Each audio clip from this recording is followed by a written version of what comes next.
Yes सरकार। So next है chapter number 9 mega examination list. दिल थाम के बैठेगा, बड़ा शानदार पॉइंट है, बहुत सारे पॉइंट आएंगे।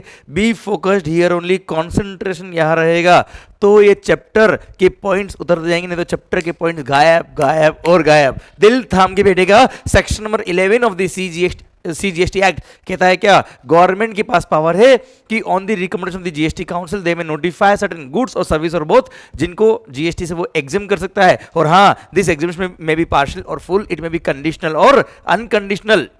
एंड सर एग्जामिनेशन जब भी देंगे वो लोग बाय इशू ऑफ नोटिफिकेशन देंगे या स्पेशल केसेस में ऑर्डर इशू करेंगे। नोटिफिकेशन हो या ऑर्डर हो, both are applicable from the date of issue unless otherwise specified. और हाँ, अगर ये नोटिफिकेशन या ऑर्डर जो इन्होंने दिया है उसमें कोई कंफ्यूजन था, कोई क्लैरिटी चाहिए, तो within 1 year they can add an explanation. और एक्सप्लेनेशन अगर ऐड किया तो it will have an retrospective effect. इसको मानेंगे as if it is the part of the original notification या ऑर्डर। और हाँ, एक और बात कही कि अगर if any of the goods और service are fully exempted unconditionally, then ऐसे केस में SSC shall not pay any tax. और अगर वो चाहता है टैक्स पे करना तो भी टैक्स पे नहीं कर पाएगा, यहाँ पे इनपुट टैक्स क्रेडिट चेन टूटेगी। ओके सरकार, सेम सेक्शन है section number 6 of the IGST act. Clear sir, section number 11 of the CGST act में इंटर स्टेट सप्लाई का है और section number 6 of the IGST act में इंटर स्टेट सप्लाई का है। ओके, अब ये पावर यूज करके इन्होंने सर एग्जामिशंस दिए और उसका सबसे बड़ा नोटिफिकेशन है notification number 12 of 2017 in CGST and notification number 9 of 2017 of the IGST.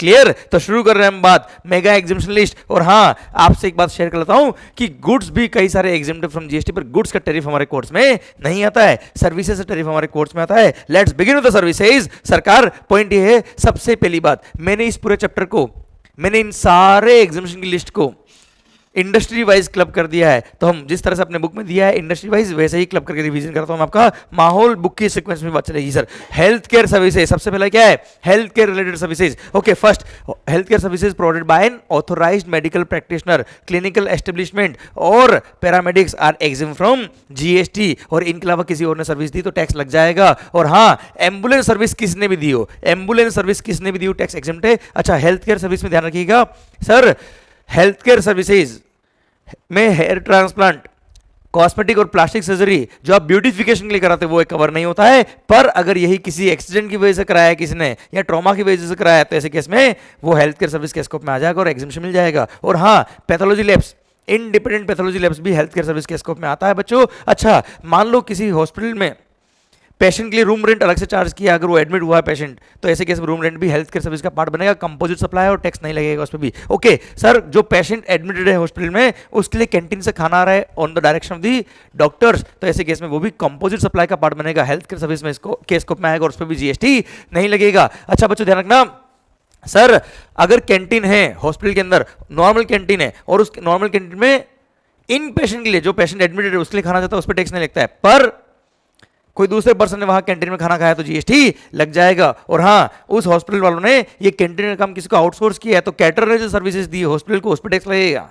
Hospital ने सर्विसेज दी है, आम जनता को टैक्स लग जाएगा, पर हॉस्पिटल ने सर्विस दी किसको, इन पेशेंट को, जो पेशेंट एडमिटेड है उस पर टैक्स नहीं लगेगा। ओके सरकार, हॉस्पिटल ने पैसा चार्ज किया, पेशेंट से टैक्स नहीं है। और डॉक्टर अगर मान लो एम्प्लॉय नहीं है, डॉक्टर ने चार्ज किया किससे, हॉस्पिटल से, उस पर भी टैक्स नहीं है। माहौल, और हाँ, जो रिटेंशन अमाउंट होता है, जो मार्जिन होता है हॉस्पिटल का, जो पेशेंट से चार्ज किया है किसने, हॉस्पिटल ने, उस पर भी टैक्स नहीं लगता। ओके सरकार, सर अगला पॉइंट आता है क्या, वेटरनरी क्लिनिक। क्या था सर, वेटरनरी क्लिनिक, अरे जानवरों में भी जान होती साहब, तो veterinary clinic in relation to health care of animals और बर्ड्स, उस पर भी जीएसटी नहीं लगेगा। Then artificial insemination of livestock except horses, tax नहीं है। देन मेगा एग्जाम्पशन लिस्ट, अगला पॉइंट आ रहा है क्या, common biomedical waste treatment plant और फैसिलिटी, जिसने बायोमेडिकल वेस्ट को क्या किया, प्रोसेस किया, डिस्पोज ऑफ किया है, कोई जीएसटी नहीं है। Then cord blood bank, sir cord blood bank ने स्टेम सेल को रिजर्व किया है, प्रिजर्व किया है, तो सर उसके लिए जो चार्ज लिया उस पर जीएसटी नहीं लगेगा। देन चैरिटेबल इंस्टीट्यूशन ने चैरिटेबल एक्टिविटीज प्रोवाइड करी है। अच्छा, मैं बार बार ये नहीं बोलूंगा टैक्स नहीं लगेगा, ऑब्वियस बात है टैक्स नहीं लगेगा, उसकी बात कर रहा हूँ मैं आपसे, जहाँ टैक्स लगता होगा वो बोल दूंगा अगर कोई एक्सेप्शन हुआ तो। Okay sir, services provided by an charitable institution in relation to charitable activities, तो टैक्स नहीं लगता है। अच्छा, चैरिटेबल एक्टिविटी को डिफाइन किया है और चैरिटेबल एक्टिविटी में 4 तरह की सर्विसेज आती है, वो 4 के अलावा कोई और सर्विस दी तो टैक्स लग जाएगा, अदरवाइज टैक्स नहीं लगेगा। ये 4 ही सर्विसेज कवर है। कौन कौन से बेटा, चैरिटेबल एक्टिविटी के स्कोप में आता है 4 सर्विस। फर्स्ट क्या, public health by way of care और counselling of terminally ill persons or persons with severe physical or mental disability, persons addicted to dependence following substance such as narcotic drugs or alcohol, then public awareness of preventive health, family planning or prevention of HIV infection, advancement of religion, spirituality और योगा। ध्यान रखना बेटा, sir Baba Ramdev ji का भी के camp भी cover है इसके अंदर, और अगर मेडिटेशन के लिए श्री श्री श्री रविशंकर जी का कोई कैंप होता है वो भी एग्जाम है। और हाँ, अगर मान लो मेडिटेशन या योगा वगैरह के लिए कोई कैंप हुआ है जो रेजिडेंशियल कैंप है, क्लियर, और उसे मान लो 5,000 भी पर मंथ, 5,000 भी पर पर्सन चार्ज किया, मान लो 3 दिन का कैंप है साहब, इसमें रहना खाना पीना सब कुछ है, तो सर ये क्या है, कंपोजिट सप्लाई है, और इसमें प्रिंसिपल एलिमेंट क्या है सर, योगा है, मेडिटेशन है।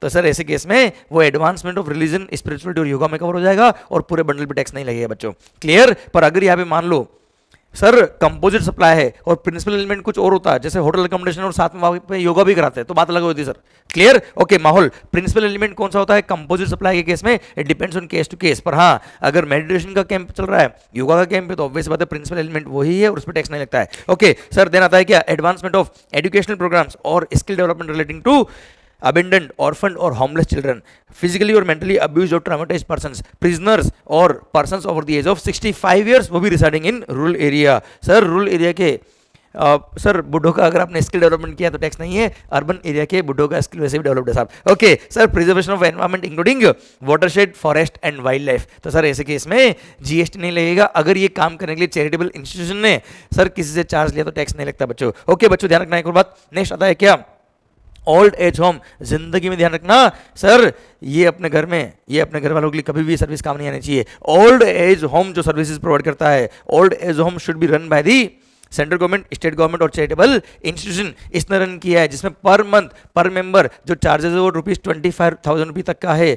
इस चार्जेस में सब कुछ आना चाहिए, खाना पीना रहना सब कुछ, तो उस चार्ज पे जीएसटी नहीं लगेगा। ओके देन रिहेबिलिटेशन प्रोफेशनल ने कोई भी सर्विस दी तो टैक्स नहीं लगेगा। अरे हाँ है ना, रिहेबिलिटेशन प्रोफेशनल्स डिप्रेशन के मरीजों को सही करते हैं, इनकी चार्जेस पे टैक्स नहीं लगेगा। Then services by way of public conveniences such as provision of facilities of bathroom, washroom, urinal और टॉयलेट्स और लेबोरेटरीज, तो टैक्स नहीं लगता बच्चों। सर देन आता है नेक्स्ट हेडिंग कौन सा, services in relation to agriculture. बच्चों ध्यान रखना सर, फार्मर, अब ध्यान रखना एग्रीकल्चर के स्कोप में वेज और नॉन वेज दोनों आते हैं। और हाँ, आपने एग्रीकल्चर से रिलेटेड सर्विसेज दी है। और हाँ, rearing of all life form of animals except rearing of horses, horses का रेयरिंग एग्रीकल्चर के स्कोप में नहीं आता है। Otherwise sir all life forms of animals except horses for food, fibre, fuel, raw material और अदर सिमिलर प्रोडक्ट, या आपने agriculture produce किया है, वो सब स्कोप में आता है इसके एग्रीकल्चर में। और एग्रीकल्चर का काम जो कर रहा होता है फार्मर या इस तरह के नॉनवेज वाले लोग, इनको आपने सर्विसेज दी कौन सी sir, first agricultural operation directly related to production of agriculture produce including cultivation, harvesting,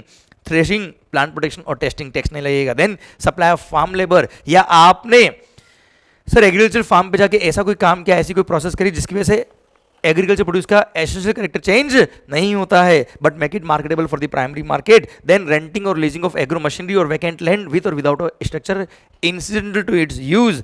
sir loading, unloading, packing, unpacking, warehousing और storage of agricultural produce exempt रहेगा। देन एग्रीकल्चरल एक्सटेंशन सर्विसेज, आपने गांव में जा जाके किसानों को ट्रेनिंग दी, tax नहीं लगेगा। देन आता है क्या सर, एपीएमसी मार्केट, मंडी शुल्क जो होता है, मंडी शुल्क, अनाज मंडी, एपीएमसी मार्केट ने चार्ज लिया है, मेंबरशिप फी ली, टैक्स नहीं लगेगा।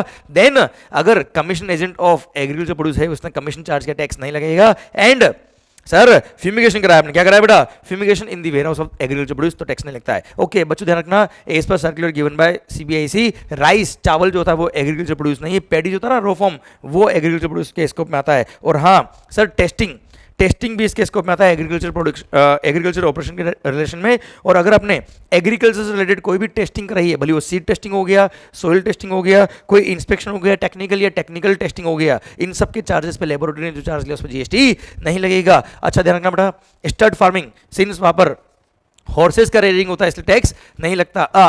हॉर्सेस का रेयरिंग होता है इसलिए वो एग्रीकल्चर के स्कोप में नहीं आता है। और स्टड फार्मिंग के रेस्पेक्ट में अगर आपने कोई मान लो लैंड रेंट पे दी तो टैक्स लग जाएगा, अदर सर्विसेज पे टैक्स लग जाएगा बच्चों। ओके देन आता है पॉइंट नंबर 2, सर क्या fumigation in warehouse of agriculture produce, tax नहीं लगेगा। Then since rice agriculture produce के स्कोप में नहीं आ रहा है इसलिए लोडिंग, अनलोडिंग, पैकिंग, स्टोरेज और वेयर हाउसिंग ऑफ राइस को अलग से देके एग्जाम किया है। अगला पॉइंट, अच्छा ध्यान रखना, commission agent of rice exam नहीं है। नेक्स्ट आता है क्या, warehousing of minor forest produce, warehousing of minor forest produce are again exempt from GST. Okay sir last year एक नया पॉइंट आया था, ध्यान रखना बेटा, गुड़, जगरी हो गया या प्रोसेस स्पाइसेस हो गए, चाय कॉफी वगैरह हो गई, इनका वेयर हाउसिंग किया है तो वो टैक्सेबल था क्योंकि वो एग्रीकल्चर प्रोड्यूस के स्कोप में नहीं आता, पर सर अलग से पॉइंट देके बोल दिया क्या, इसलिए एक पहले सर्कुलर था जिसने बोला था कि इन पे टैक्स लगेगा, वो सर्कुलर विड्रॉ हो जाएगा क्योंकि ये पॉइंट आ गया था लास्ट ईयर ही, और बोल दिया क्या services by way of storage और warehousing of cereals, pulses, sir दाल हो गया अपना, मसाले हो गए, fruits, nuts, vegetables, spices, copra, sugarcane, jaggery, raw vegetable fibres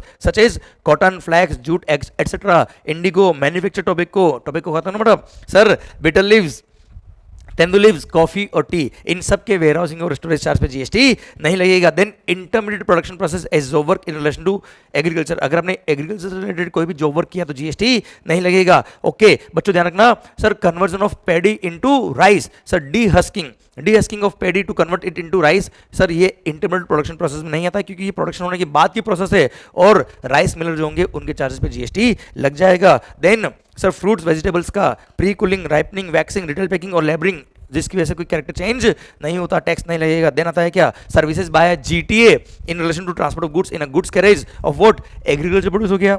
sir milk, salt and food grain including दाल, चावल और आटा, सर फ्लोर, पल्सेस और राइस। देन सेम पॉइंट किसके लिए, रेलवे और वेसल के लिए था, जीटीए के लिए, गुड्स ट्रांसपोर्ट एजेंसी के लिए। नेक्स्ट है क्या ट्रांसपोर्ट बाय रेलवे और vessel between places located in India, one place in India to another place of what same goods agriculture produce, milk, salt and food grain including flour, pulses and rice. Then आता है क्या same point जो repeat किया मैंने, artificial insemination of livestock except horses, sir slaughtering of animal, अरे slaughter house पे tax नहीं लगेगा, बकरे काटते हो आप तो काटो, कोई दिक्कत नहीं है, काटने के चार्जेस पे जीएसटी नहीं लगेगा। Then central government, state government, union territory या लोकल अथॉरिटी ने सर इंडिविजुअल फार्मर को right to use natural resource दिया है for the purpose of agriculture, तो जो उन्होंने रॉयल्टी फीस चार्ज किया है उस पर टैक्स नहीं लगेगा। देन सर किसान के फार्म तक आपने इलेक्ट्रिसिटी नेटवर्क पहुंचाया है तो इलेक्ट्रिसिटी डिस्ट्रीब्यूशन यूटिलिटीज ने जो इंफ्रास्ट्रक्चर डेवलप किया है to sir supply the electricity till the tubewell of the farmer, हाँ है ना बेटा, तो उसके लिए जो चार्ज लिया इन्होंने इंस्टॉलेशन ऑफ द इंफ्रास्ट्रक्चर के लिए उस पर जीएसटी नहीं लगेगा। And then last sir national centre for cold chain development authority ने जो भी चार्जेस लिए कोल्ड चेन नॉलेज डिसमिनेशन करने के लिए कोल्ड स्टोरेज वालों से उस पर जीएसटी नहीं है। सर अगला सेक्टर आ रहा है बच्चों, देखो ये सुपर फास्ट रिवीजन लेक्चर है, ऑब्वियस सी बात है, ये कोई मैं आपको पूरा कॉन्सेप्ट नहीं पढ़ा रहा हूँ, ये रिवीजन है, बहुत फास्ट रिवीजन है, सो दैट आप एग्जाम डे ये केवल रिवीजन लेक्चर सुने और आपका काम टाइमली हो जाए। ओके बच्चों, इसलिए बी कॉन्सेंट्रेटेड हियर ओनली, ये कोई कोचिंग नहीं पढ़ा रहा हूं मैं आपको, ये रिवीजन कर रहा हूं, फास्ट रिवीजन है बच्चों, ध्यान इधर पूरा आपका। ओके सर, इसलिए आप लोग क्या करिएगा, ये रिवीजन लेक्चर अगर पहली बार सुन रहे हो आप तो पहले बुक अपने हाथ में रखिएगा, आराम से पॉज कर करके सुनिए, कोई दिक्कत नहीं, यूट्यूब पे आप पॉज कभी भी कर सकते हो बच्चों। क्लियर, समझा आप मेरी बात? तो सर ध्यान देना, जब तक आप इनको एक दो बार नहीं सुनोगे तब तक आप इसके रिदम में नहीं आओगे, आप दो बार सुन लोगे फिर देखो आपकी रिदम बनती है इसके साथ में। ओके, सो एग्जाम से पहले मिनिमम आपको 2-3 बार इनको सुनना है, माहौल हो जाएगा। सरकार नेक्स्ट आ रहा है education industry, education related services. First point, all the services provided by educational institution to its students, faculty, staff are exempt from GST. ध्यान रखना, कोई भी सर्विस, भले वो transport of students, faculty, staff की हो, भले ही वो कोई भी सर्विस हो, खाना खिला रहे, पार्टी करा रहे, चलेगा साहब, ऑल दी सर्विसेज, केवल एजुकेशन वाली नहीं, कोई भी service provided by educational institution to its student, faculty, staff exam from GST. Second, अगर आपके हो एजुकेशनल इंस्टीट्यूशन कोई एंट्रेंस एग्जाम ले रहा है और इसके लिए एंट्रेंस फी चार्ज करा तो जीएसटी एंट्रेंस फी के अमाउंट पे नहीं लगेगा। थर्ड बोलता है क्या, अब आ रहा है services provided to an educational institution, services to an educational institution के 5 पॉइंट कवर है, उसमें भी फर्स्ट 3 केवल स्कूल के लिए बेटा। सर ध्यान देना बेटा, services to an educational institution 5 point है, उसमें फर्स्ट 3 केवल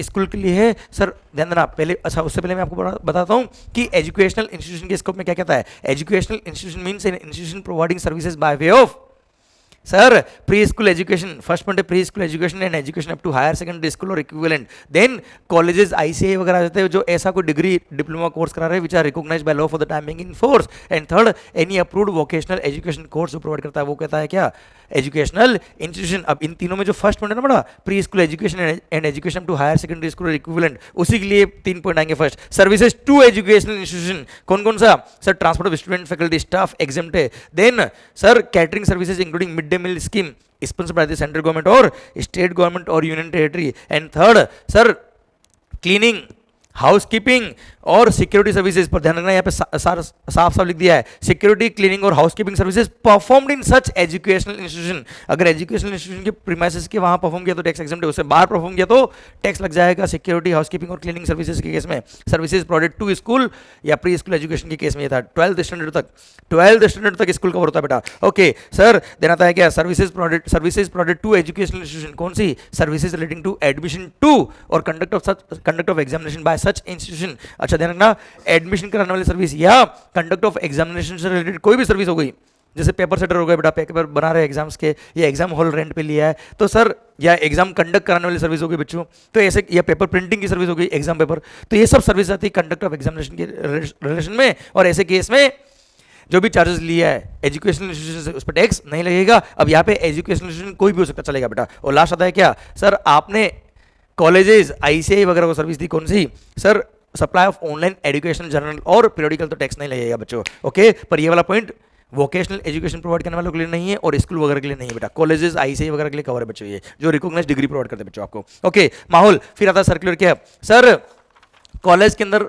हॉस्टल है, कॉलेज का एक हॉस्टल है और हॉस्टल में मेस है बेटा, खाना खा रहे बच्चे, तो अल्टीमेटली मैं कह रहा हूँ खाना खाए या कुछ मतलब खाना ही खाएंगे खैर सर। अब ऐसे केस में मेस ने जो खाना प्रोवाइड किया है वो मेस किसकी है बेटा, अगर कॉलेज की है, कॉलेज क्या है, एजुकेशनल इंस्टीट्यूशन है, अगर एजुकेशनल इंस्टीट्यूशन के स्कोप में कॉलेज आता है तो उसने कोई भी सर्विस दी है अपने स्टूडेंट्स फैकल्टी स्टाफ को, टैक्स एग्जम्प्ट है बेटा, हाँ है ना। सेकंड आता है क्या, अब उस हॉस्टल के अंदर जो मेस में खाना बनाता है वो कोई टीचर तो बनाएगा नहीं बेटा, टीचर खाना बनाएगा, खाएगा कौन, तो ऐसे केस में सर मान लो कैटरिंग वालों को अपॉइंट कर दिया सर, जैसे आरबीजी हॉस्टल मुंबई के अंदर भगवती महाराज को अपॉइंट कर दिया कि साहब खाना बनाइए आप, तो कैटरिंग वालों ने जो चार्ज किया होगा किसको, एजुकेशनल इंस्टीट्यूशन को या किसी ट्रस्ट को, तो ऐसे केस में उस पर टैक्स लगेगा साहब, वो एग्जाम नहीं है। पर हाँ ध्यान रखना बच्चों, सर एजुकेशनल इंस्टीट्यूशन अगर बच्चों से चार्ज लिया तो टैक्स नहीं लगेगा, पर कोई प्राइवेट ट्रस्ट है बेटा, जैसे RBG hostel is a private trust, कोई एजुकेशनल इंस्टीट्यूशन नहीं है, उसने बच्चों से चार्ज किया तो वो तो वैसे भी एजुकेशनल इंस्टीट्यूशन नहीं होता है बेटा, तो टैक्स लग जाएगा बच्चों।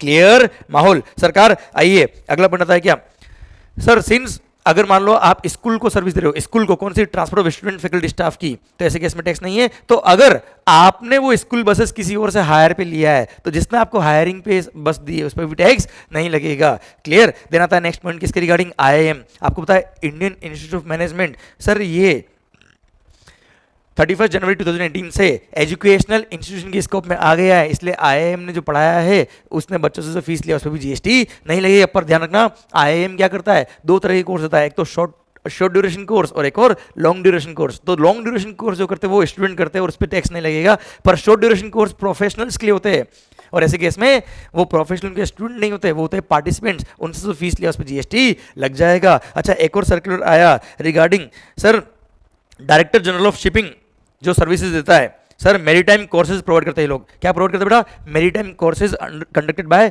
Maritime training institute of India. तो सर सर्कुलर ने डिफाइन करके बोल दिया क्या, maritime institute of India are covered in the scope of educational institution, ये अप्रूव्ड कोर्सेज होते हैं बेटा, और ऐसे केस में उन अप्रूव्ड कोर्स के लिए अगर आपने बच्चों से पैसा लिया तो टैक्स नहीं लगेगा। ओके नेक्स्ट आ रहा है सर वो वोकेशनल ट्रेनिंग की कोर्स वगैरह। सर सुना बच्चों ध्यान से, point number 4, any service provided by the National Skill Development Corporation set up by the Government of India, then a sector skill council approved by the National Skill Development Corporation, an assessment agency approved by the Sector Skill Council or the National Skill Development Corporation, a training partner approved by the National Skill Development Corporation or Sector Council in respect of इन्होंने services दी है in relation to national skill development programme या फिर vocational skill development course और any other scheme which is implemented by the national skill development corporation. तो sir ये जो approved courses वगैरह होते हैं इन पे जीएसटी नहीं लगता है, जैसे सिलाई करना सिखाया है बेटा या कंप्यूटर कोर्स सिखाया इन्होंने इस प्रोग्राम के तहत, तो सर इन्होंने जो चार्ज लिया उस पर जीएसटी नहीं लगेगा। दीनदयाल उपाध्याय ग्रामीण कौशल योजना के थ्रू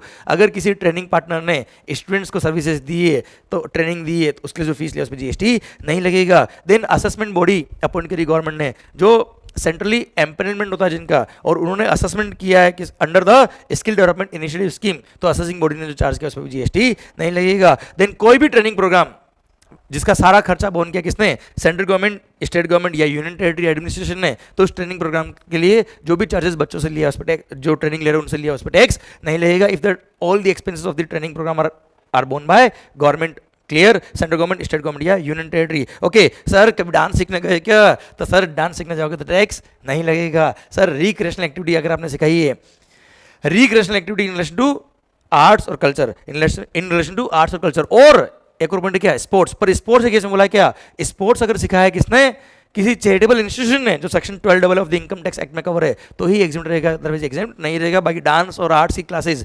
रिक्रिएशनल वाली कोई भी प्रोवाइड करे टैक्स नहीं लगता बच्चों।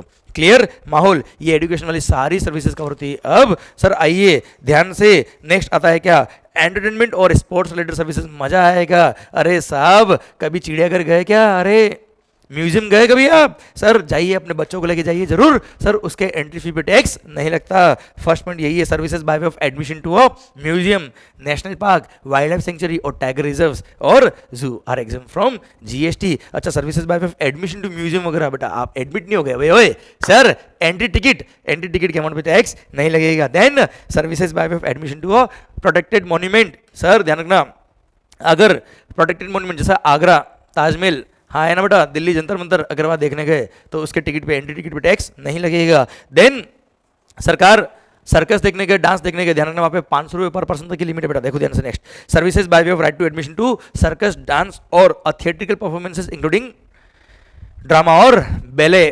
Clear. Then award function, concert, pageant, musical performance और any sporting event other than recognise sporting event. और नेक्स्ट क्या लिख दिया, रिकॉग्नाइज स्पोर्टिंग इवेंट, मतलब रिकॉग्नाइज स्पोर्टिंग इवेंट हो या कोई भी इवेंट हो, सबके केस में सेम पॉइंट है। और प्लेनेटोरियम, अगर यहाँ पे अगर आप एंट्री टिकट ले रहे हो और एंट्री टिकट पर पर्सन 500 रुपये तक का है तो टैक्स नहीं लगेगा, 501 है तो पूरे पे टैक्स लग जाएगा बच्चों। माहौल सरकार, अब नेक्स्ट आ रहा है क्या, देखो आप डांस देखने गए, टिकट 500 रुपये तक का तो टैक्स नहीं है। अब आप डांस कर रहे हो तो डांस करने के लिए पैसे मिल रहे हैं, सर वो वाले पैसे नहीं बच्चों, सर वो तो क्या है, गिफ्ट केवल। सर जो फीस आप चार्ज कर रहे हो उस फीस पे टैक्स नहीं लगेगा अगर नेक्स्ट पॉइंट में कवर होता है तो। नेक्स्ट पॉइंट क्या है, services by an artist by way of folk, by way of performance in a folk और क्लासिकल आर्ट फॉर्म ऑफ, देखना बेटा, फोक और classical art form of dance, music और theatre, if the consideration charge in respect of such performance is not more than ₹1.5 lakh.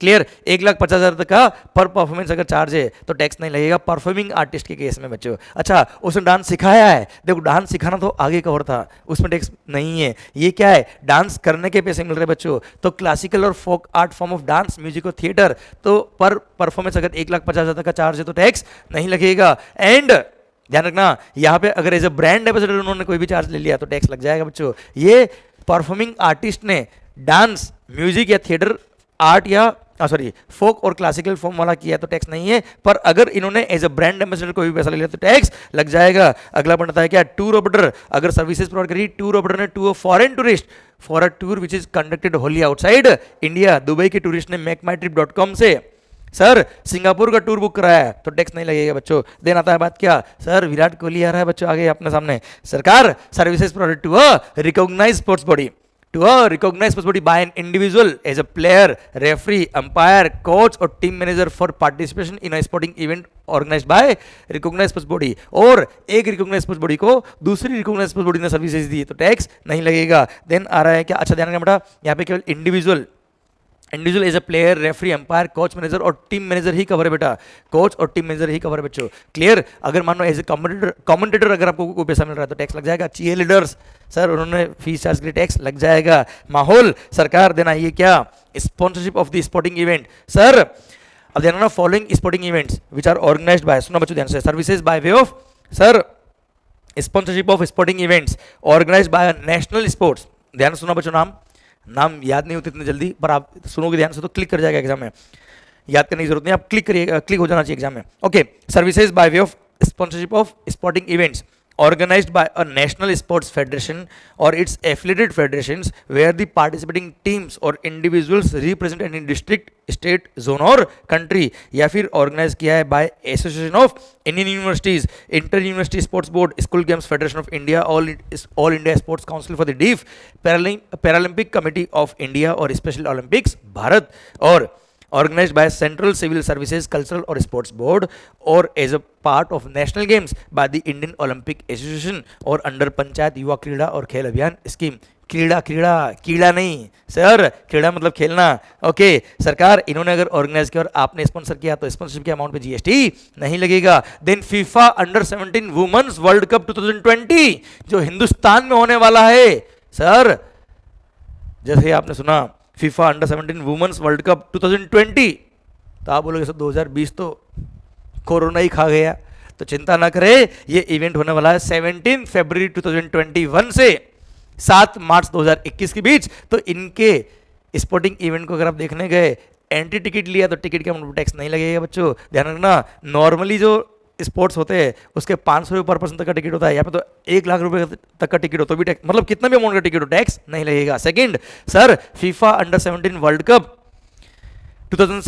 2020 women's का जो हो रहा है, उस इवेंट से रिलेटेड आपने कोई सर्विस दी है या फीफा ने आपको कोई सर्विस दी तो भी टैक्स नहीं लगेगा। पर डायरेक्टर स्पोर्ट्स ये सर्टिफाई करना चाहिए कि this services are in relation to events of the FIFA, बेटा क्लियर। और सेम एग्जीबिशन था 2017 में जो वर्ल्ड कप हुआ था, अंडर 17 वर्ल्ड कप फीफा, उसके लिए भी सेम पॉइंट था, पर वो 2017 तो अब गया बच्चों। आइए सरकार अगले इंडस्ट्री की तरफ बढ़ते हैं हम, ट्रांसपोर्ट रिलेटेड सर्विसेज। बच्चों ध्यान देना, मेगा एग्जामिनेशन लिस्ट को मैं ये एक्सपेक्ट नहीं करता कि आप टिप्स से याद कर ले, टिप्स पे याद नहीं करना, जैसे मैंने आपको लेक्चर में बताया है, आपको सारे एग्जामिनेशन टिप पे याद नहीं चल जाएगा। बस ध्यान रखना, जब क्वेश्चन आता है तो आपको क्लिक करना चाहिए, हाँ ये एग्जाम और ये टैक्सेबल है। आपका कॉन्सेप्ट और आपका पॉइंट इतना क्लियर होना चाहिए, आपको पता होना चाहिए क्या एग्जाम और क्या टैक्सेबल है बच्चों। तो ये लेक्चर आपको हेल्प करेगा एग्जाम टाइम पे, वो पॉइंट क्लिक कर जाए कि हाँ ये एग्जाम है उसके लिए। ओके माहौल sir, transportation related services. First, services of transport of passengers, services of transport of passenger with और विदाउट अकम्पनीड बिलोंगिंग, विद और विदाउट अकम्पनीड बिलोंगिंग। याद है बेटा इसका मीनिंग क्या था? अगर अकम्पनीड बिलोंगिंग के लिए अलग से चार्ज लिया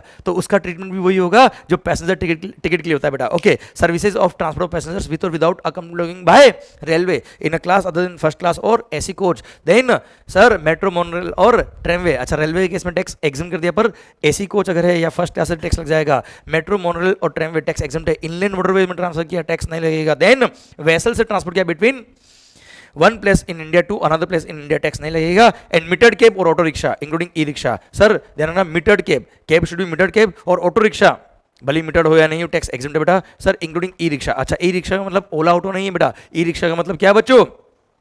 सर जो बैटरी से ऑपरेट होता है, दिल्ली वगैरह में जो चलता है बेटा, उस पर टैक्स नहीं लगेगा, जयपुर में चलते हैं। ओके सर, ओला केब यहाँ पे कवर नहीं है, ध्यान रखना बच्चों। सर जितनी भी रेडियो टैक्सी होती है, रेडियो टैक्सी मीटर केब के स्कोप से बाहर निकाली हुई है। ओके बच्चों, देन पॉइंट नंबर 2 आता है क्या? ट्रांसपोर्ट ऑफ पैसेंजर्स विद और without accompanied belonging by air. Sir embarking from और terminating in an airport. Sir कहाँ लोकेटेड एयरपोर्ट? वो 7 सिस्टर्स, अरे नॉर्थ ईस्ट रीजन वाला 7 सिस्टर्स और एक ब्रदर सिक्किम और एक डोगरा बाग डोगरा। अगर वहां फ्लाइट से गए या फ्लाइट से आए तो फ्लाइट की टिकट पर जीएसटी नहीं लगेगा। Then non AC contract carriage, non AC contract carries other than radio taxi, other than radio taxi for transport of passengers, other than tourism conducted tour charter or hire। Clear, तो tax exempt otherwise exempt नहीं है। Then non AC stage carriage में अगर आपने transport किया है passenger का तो टैक्स नहीं लगेगा। नॉन एसी स्टेज क्रीज बच्चों, हाँ है ना, बसेस वगैरह इसमें कवर होगी बच्चों। ओके माहौल सर ध्यान देना बेटा, तो अल्टीमेटली एग्जाम क्या हो गया बेटा? Sir railway in class other than first class और एसी कोच एग्जाम हो गया है, मतलब एसी क्लास और फर्स्ट क्लास में टैक्स लग जाएगा। मेट्रो, मोनोरेल, ट्रेनवे एग्जाम हो गया है। अरे हाँ है ना बेटा, इनलैंड ट्रांसपोर्ट, इनलैंड वाटरवेज में ट्रांसपोर्ट का टैक्स नहीं लगेगा। वेसल से ट्रांसपोर्ट किया है between places located in India exempt हो गया है। मीटर्ड केब और ऑटो रिक्शा एग्जाम हो गया है, और non AC stage carriage exempt हो गया है, बसेस वगैरह। Non AC contract carriage exempt हो गया है, पर other than tourism conducted tour charter और hire, other than radio taxi. और हाँ सर, बाय एयर गए 7 सिस्टर्स और एक ब्रदर सिक्किम और एक डोगरा बागडोगरा, वहाँ गए या वहाँ से आए तो फ्लाइट टिकट पर टैक्स नहीं लगेगा। इसके अलावा कोई भी ट्रांसपोर्ट है तो टैक्स लग जाएगा। जैसे फॉर एग्जाम्पल आपने रोपवे से ट्रांसपोर्ट किया टैक्स लग जाएगा, एसी रेलवे है टैक्स लग जाएगा, एसी बस है टैक्स लग जाएगा बच्चों। अरे क्लियर सर, आइए अगले पॉइंट की तरफ बढ़ते हैं। By air regional connectivity scheme airport, regional connectivity scheme airport जो अभी डेवलप हो रहे नए नए, वहां पर अगर आप फ्लाइट से गए या फ्लाइट से आए तो वहां पे सेंट्रल गवर्नमेंट का जो शेयर होता है बेटा, वहां क्या होता है, टिकट का जो अमाउंट होता है उसका कुछ शेयर सेंट्रल गवर्नमेंट खुद बोन करती है। तो एयरलाइंस टिकट का कुछ पोर्शन सेंट्रल गवर्नमेंट से चार्ज करता है, तो सेंट्रल गवर्नमेंट से जो चार्ज किया उन्होंने उस पर उसके अमाउंट में टैक्स नहीं लगेगा, जिसका पेमेंट गवर्नमेंट ने किया है थ्रू वायबिलिटी गैप फंडिंग, तो टैक्स नहीं लगेगा। पर ये रीजनल कनेक्टिविटी एयरपोर्ट को लिए जो एग्जामिशन दिया है, ये एग्जामिशन फर्स्ट 3 साल के लिए रहेगा। जिस दिन से वो एयरपोर्ट ऑपरेशनल हुआ है वहां से फर्स्ट 3 साल तक ये एग्जामिशन मिलेगा, उसके बाद टैक्स लगने लग जाएगा बेटा। सर अगला बताते हैं क्या? Transport of goods. अब आ रहा ट्रांसपोर्ट ऑफ गुड्स, ये थे पैसेंजर वाले। Transport of goods by road exempt except GTA और कुरियर एजेंसी, और बाय इनलैंड वाटरवेज अगर ट्रांसपोर्ट किया तो भी टैक्स नहीं लगेगा। अदरवाइज सारे मोड पे ट्रांसपोर्ट पर टैक्स लग जाएगा, भले वो रेलवे हो या कोई भी मोड पर, रेलवे भले एसी हो नॉन एसी हो, गुड्स के केस में टैक्स लगता है बच्चों। आइए, transport of goods by aircraft from outside India to the up to the customs station of clearance in India, by aircraft exempt, by vessel exempt नहीं है। अब इंडिया से बाहर जा रहा है तो नेक्स्ट पॉइंट है बाय एयरक्राफ्ट हो या बाय वेसल हो।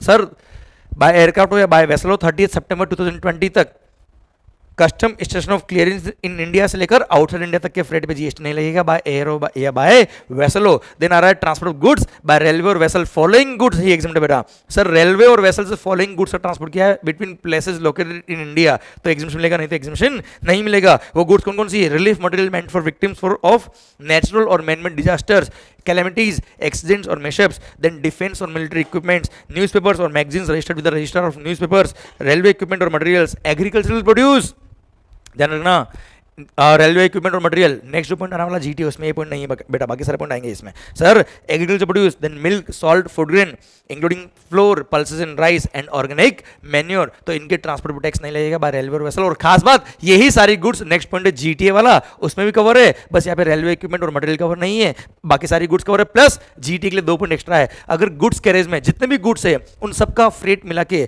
1500 या उससे कम है तो पूरे फ्रेट पे जीएसटी एग्जिट हो गया। पर अगर पूरे गुड्स कैरेज में जितने भी गुड्स है उन सबका फ्रेट 1500 से ज्यादा है तो टैक्स लग जाएगा। पर ऐसे केस में फिर इंडिविजुअल एग्जामिशन देखना, कंजाइनी वाइज इंडिविजुअल कंजाइनी से जो फ्रेट चार्ज किया है वो फ्रेट अगर 750 है उससे कम है तो वो इंडिविजुअल कंजाइनी से जो फ्रेट चार्ज किया है, कंजाइनी वेज देखना है, नंबर ऑफ कंजाइनर से मतलब नहीं, नंबर ऑफ बॉक्सेस से कंसर्न नहीं, नंबर ऑफ पार्सल से कंसर्न नहीं है, एक कंजाइनी से जितना फ्रेट चार्ज किया है वो सब मिला के 750 उससे कम है तो टैक्स एग्जाम्प्ट रहेगा। पहले एंटायर ट्रक का देखना, याद है मेरा एग्जांपल, पहले पूरा पास नहीं तो फिर इंडिविजुअल एग्जामिशन बेटा। माहौल सर पहले देखेंगे पूरा 1500 उससे कम है नहीं है, और उससे कम है तो बात ही खत्म, इंडिविजुअल देखना ही मत, और उससे ज्यादा है तो इंडिविजुअल देखेंगे, और ऐसे केस में 750 उससे कम हुआ इंडिविजुअल कंजाइनी वाइज तो टैक्स नहीं लगेगा, तो लग जाएगा। माहौल सर अगला पॉइंट आता है क्या, जीटीए ने, गुड्स ट्रांसपोर्ट एजेंसी ने वो 7 कैटेगरी ऑफ स्पेसिफाइड पर्सन के अलावा किसी और को सर्विस दी तो टैक्स एग्जेम्प्ट है। जो मैंने आरसी में भी पढ़ाया था, वापस बोल देता हूं बेटा, तो वो 7 स्पेसिफाइड पर्सन जिनके केस में टैक्स लगेगा, अदरवाइज टैक्स एग्जेम्प्ट है। 7 लोग कौन कौन है जहां टैक्स लगता है, registered factory under factories act, society under societies act, cooperative society, sir registered person in GST, casual taxable person, any body corporate और any partnership firm whether registered और नॉट इंक्लूडिंग एओपी। जीटी ने service इनको दी तो ये tax लगेगा, इनके अलावा किसी को भी सर्विस दी टैक्स एग्जेम्प्ट है, और खास बात टैक्स लगेगा। और 5% वाला ऑप्शन लिया तो रिवर्स चार्ज लगेगा, और 12% वाला ऑप्शन लिया तो जीटीए खुद पे करेगा, और इन 7 के अलावा किसी को भी सर्विस दी, भले 12% वाला ऑप्शन हो या 5% वाला ऑप्शन हो, टैक्स एग्जेम्प्ट है। ओके, एक और पॉइंट, जीटीए ने सर्विस दी किसको, गवर्नमेंट को, central government, state government, union territory के डिपार्टमेंट को, लोकल अथॉरिटी को या गवर्नमेंटल एजेंसी को जो जीएसटी में रजिस्टर्ड है only for the purpose of deducting tax TDS under section 51। तो ऐसे केस में जीटीए ने सर्विस दी इन लोगों को तो जीएसटी पे, तो जीटीए के फ्रेट पे जीएसटी एग्जिम कर दिया है बच्चों। सर नेक्स्ट पॉइंट है क्या, transport of supply of services which are associated with the transit cargo to Nepal और भूटान, तो जीएसटी नहीं लगेगा। अच्छा ध्यान रखना, केवल यहाँ पे ट्रांसपोर्ट कवर नहीं है, ट्रांसपोर्ट भी कवर है, कार्गो हैंडलिंग सर्विसेज भी कवर है, ट्रांजिट इंश्योरेंस भी कवर है, सब कुछ कवर है इसमें। ट्रांजिट कार्गो से रिलेटेड कोई भी सर्विस दी है जो जा रहा है कहाँ पे, नेपाल भूटान, तो टैक्स नहीं लगेगा। देन आ रहा है क्या, services by way of giving on hire to a state transport undertaking a motor vehicle meant to carry more than 12 passengers। Sir roadways को आपने बस किराए पे दिए, रेंटिंग मोटर व्हीकल किया आपने, sir giving on hire more than 12 passenger वाला tax नहीं लगेगा। देन सर लोकल अथॉरिटी को आपने electrically operated vehicle which is meant to carry more than 12 passenger, electrical vehicle दिया है तो मोर देन 12 पैसेंजर वाला अगेन टैक्स नहीं लगेगा अगर लोकल अथॉरिटी को दिया है तो। देन जीटीए को आपने means of transport of goods दिया है, ट्रक किराए पे दी, टैक्स नहीं लगेगा, या कोई लोडिंग ऑटो रेंट पे दिया, टैक्स नहीं लगेगा। सेम वे जो मैंने आपको पढ़ाया था थोड़ी देर पहले, अगर आपने कोई बस या कोई भी motor vehicle which is use to transport the students, faculty और स्टाफ, ये आपने रेंट पे दिया किसको, ऐसे किसी पर्सन को जो स्कूल को transport of student faculty staff की सर्विस दे रहा है तो टैक्स नहीं लगेगा बच्चों। आइए पॉइंट नंबर 14 की तरफ बढ़ते, टोल चार्ज पे जीएसटी नहीं लगता। एंड नेक्स्ट है क्या, services by way of access to road और bridge on payment of annuity की फॉर्म में टोल चार्ज वगैरह लिया तो टैक्स नहीं लगेगा।